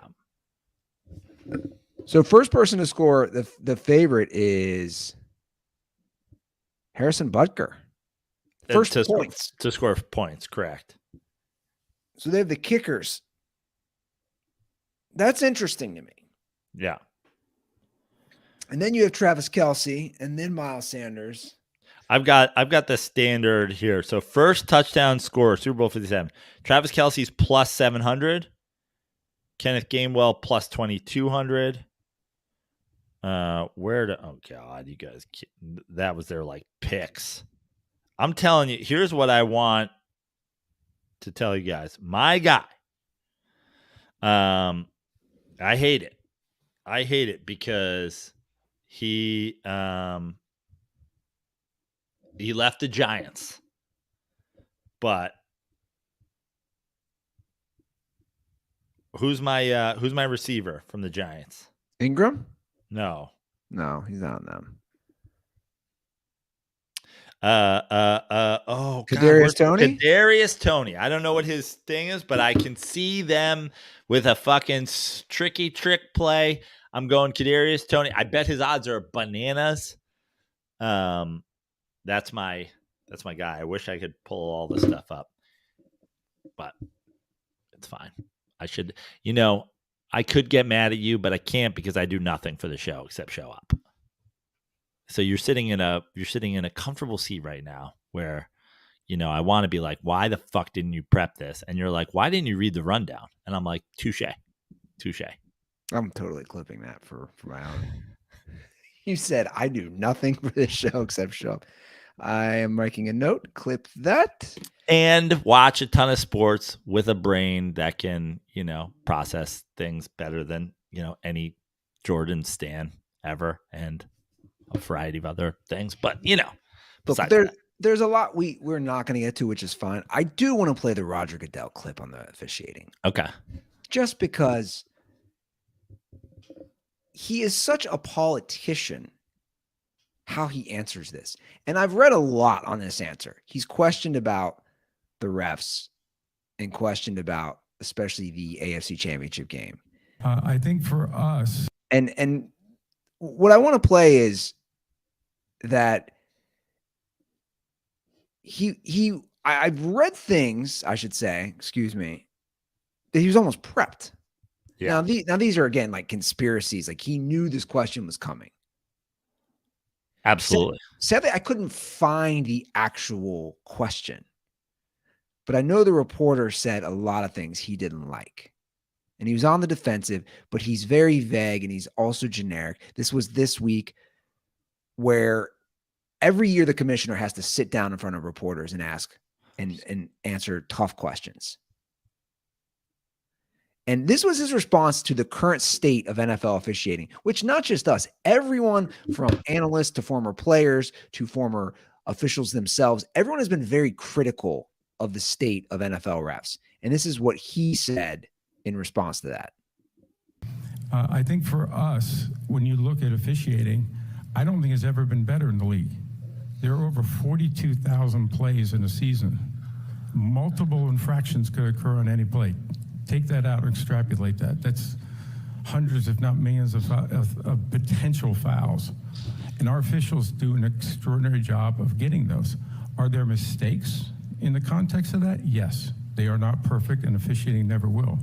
But we've also had, obviously, replay and other aspects that help us address those issues to make sure they're not something that we can't correct on the field. Communications between our office, that is not the case. In the championship game, that was stopped appropriately because the clock was running by an official on the field. That happens frequently in our game. Bullshit. I just want to stop it there. That's just, dude, they straight ran a play. The sad / like offensive part of this is that he might not necessarily be wrong, but he's presenting it in a way that is absolutely offensive to anybody with a fucking brain, which is, you know, cars have never been safer. Okay. Like, yeah. So we have replay now and we have whatever, and you're getting more calls right by a 50,000% than you did in the 70s when there's one camera on the game and whatever. But what is offensive about it in his thing is like, you guys now have the ability to look at everything the same way we do. So we know when you've got it wrong, because we're looking at 25 different angles, and you have the So he says that. Do you see this? Yeah. Let me finish what he says. That's not an unusual. Sorry, let me get that up there. Uh-oh, messing with the screens. Okay, here we are. Thing to have that happen. So again, we want to go back and look at the facts. We may not disagree. We may not agree with every TV Drink some water, bro, or every officiating expert, but we think. Yeah, what's up with his lips? Can we talk about that? Yeah, he's nervous as shit to be lying in front of 40 billion people. You know what he sounds like? He sounds like Roscoe in the morning when he wakes up and he comes over to, like, you know, like to go outside, like give me kisses. Yeah. Like you sound like a 18-pound multi-poo, dude. Get some water, you lying piece of shit. Our officials are doing a great job, but we're always going to look through our competition committee and everything else we have, how we improve our officiating. But it will never be perfect. In addition, I think we all have to realize through the quality of what we see on our broadcast, you've never been able to see the kinds of things that you can see today. And you see it in super slow-mo. You see it where you can actually stop it. Sometimes that distorts a call potentially, but the reality is our officials are held to an incredibly high standard, and I think they meet it. Will we try to get better? You betcha. So he never said, hey, we should have full-time officials. That's what I want to hear. Hey, man, I don't want the guy who's a lawyer, the Ed Hockleys of the world, who are full-time lawyers or whatever, and on the weekends, instead of golfing, they're calling NFL games, which now that you have legal gambling, have billions of dollars at stake, man. Like, this isn't, hey, we fucked up the call in the Chiefs-Bengals game. This is billions of dollars are on the line now, man. That's the thing is, like, you have this competition committee and you have these reviewable things and you do all the stuff. And the issue is you will lie to people and say that you're trying to do it. When we saw this occur just a couple of years ago, there was a blatant fucking no call. You adjusted it and then you changed it because you have a group of individuals in the referees who refuse to admit they're wrong. And to this day, when something goes wrong, like the clock stoppage, like the extra down in the Chiefs-Bengals game, you refuse to admit that you're wrong. You refuse to admit that you're wrong. I made the same reference, and I'm going to say it again. Oh, not all cops are bad. But if you're not willing to turn in the cops who are bad, then you are bad. You might not have killed somebody. You might not be racist. You might not have shot somebody. If you're not willing to go in front of fucking internal affairs and say, this guy's a piece of shit racist cop, then you are as responsible as anyone. You can say that we're doing the best job we can. But if you change your rules because your refs refuse to admit that they're wrong and you refuse to force them to, then you're a liar. You're not doing the best job that you can. You're as responsible for it as anyone. When you get it wrong, own it. When you get it wrong, say you fucked up. From a league level to down to the referee level. It's the same thing as everybody saying, why don't the refs have to go out there and answer for themselves? Why don't the refs have to review? After the game, Patrick Mahomes is going to say, hey, on that we saw 20 angles on it. And that 3rd and 12 play, the linebacker was right there and you threw it right to him. Why'd you do that? You have to answer to your fans. You have to answer. But when a ref makes a call and they say, hey, we've watched it in 20 different angles, you got it wrong, you don't have to answer for yourself. And Goodell doesn't have to answer for themselves. And they just stand behind, we're doing the best job we've ever done. It's not good enough. It's not good enough. Answer. You have to wear the L chain every once in a while. And until you do wear the L chain every once in a while, you're just saying we're always going to be right because we'll never admit we're wrong. Yeah, and using the excuse that, hey, you as viewers have never had more access to the angles and the slow-mo and all those different perceptions you can see on each play. Dude, that's such a cop-out. Because we're not talking about, I mean, Bengals fans are, but they're butthurt. We're not talking about misholds. Yeah. We're talking about you fucked up. Yeah. You got to own it. Like you said, Joe, we're talking about you gave a full other down. If you're not going, it's this again, it's the same thing with like cops and unions and whatever. It's like if you as a Goodell, if you as a league committee or whatever, if you don't say this ref by name fucked up that call, then the whole thing is a sham. Oh, we don't do that. We protect our own. We don't single out guys. Not all refs are bad. It's it's just a couple bad apples. No, fuck you. Until you own it, and until you make people as responsible for their mistakes as you make players when they throw a pick or they fumble or the guy who fucking dude, the dude who shoved Patrick Mahomes, like everybody's talking about his fucking play, but the rest we don't talk about their names. Their names aren't on the back of their fucking shirts. We don't say this fucking dude fucked it up. And until you do that, all this shit of it's better than it's ever been because we also have cameras is bullshit. Yeah, it should be better. Congratulations having modern fucking technology. But I would also argue that's just a lie because it's not better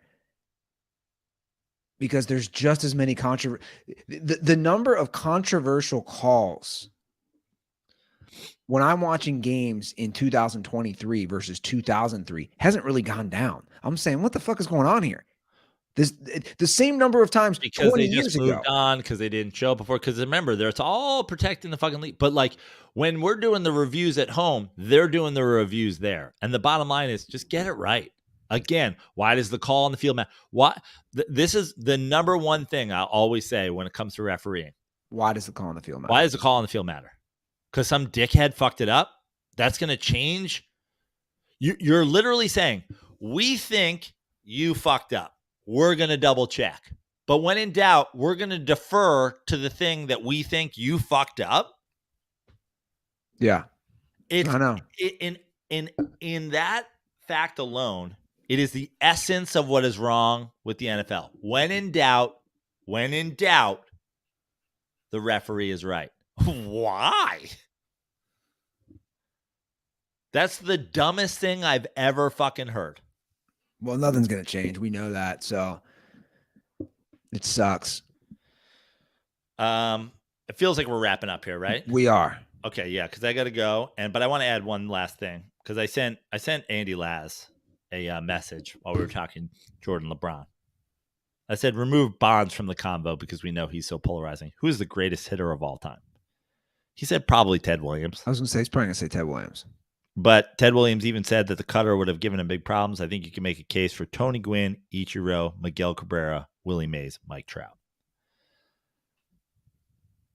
If Ted Williams had the most hits of all time, we don't give a fuck how many World Series championships he won or didn't win.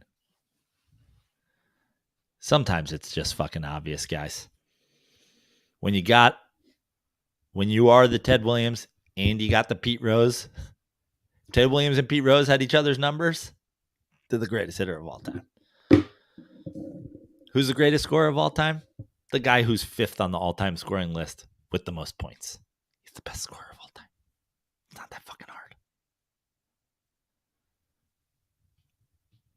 Words to live by. Give us a ring, 310-359-8365. That's our hotline. We are also available on social media at The Dirty Sports on Twitter, Instagram, and I think I might finally get TikTok for Dirty Sports. I might actually do it. We already have TikTok for I know, Oh, but I you might might download it. I might actually download it. Yeah, let's go. These clips started to be going on Dirty Sports. I'm just saying, Prano, I'm just like, I was looking, I was like, we need a little content, maybe. Now I'll tell you what we need first things first. And I don't know if there are any like video editors out there because we obviously lost our main video editor to the Utah Jazz. But we could use some video editing help. I know that for sure because we need to put things up in upright form for things like TikTok. You know what needs to be on TikTok immediately is our NBA math segment. For all the fucking, LeBron shoots threes. Remember that absolute fucking diamond of a fucking segment? The Dirty Sports short we put out. It's time to re-put that out. Is that on YouTube? It's on YouTube. We need it on the We'd have talk. to condense it. Yeah. Put it up in parts. Video editors, get at me. Get in my DMs. I'm at Joe Prano on all social media. I am at Fix Your Life on Twitter. JoePrano.com for all live shows, as Andy has just put up on the screen. San Diego next week, Wednesday, Thursday. We got Candy's Boom Boom Room for the Josh Nelson comedy show. We got Madhouse Comedy Club on Thursday. Oeno Vino here in LA on Friday. Westside Comedy Theater here on Saturday. All with my my comedy protege, Pete Sestaro, in tow. And then, of course, as I mentioned last week, the number one thing, Friday, March 10th, last best comedy show for any dirtballs who are in Montana. The Montana Dirtballs. Come see me. Let's go. All right. Enjoy the Super Bowl this weekend, guys. We'll be back Go on Chiefs. We'll be back on Monday. Have a great weekend. And as always, stay dirty.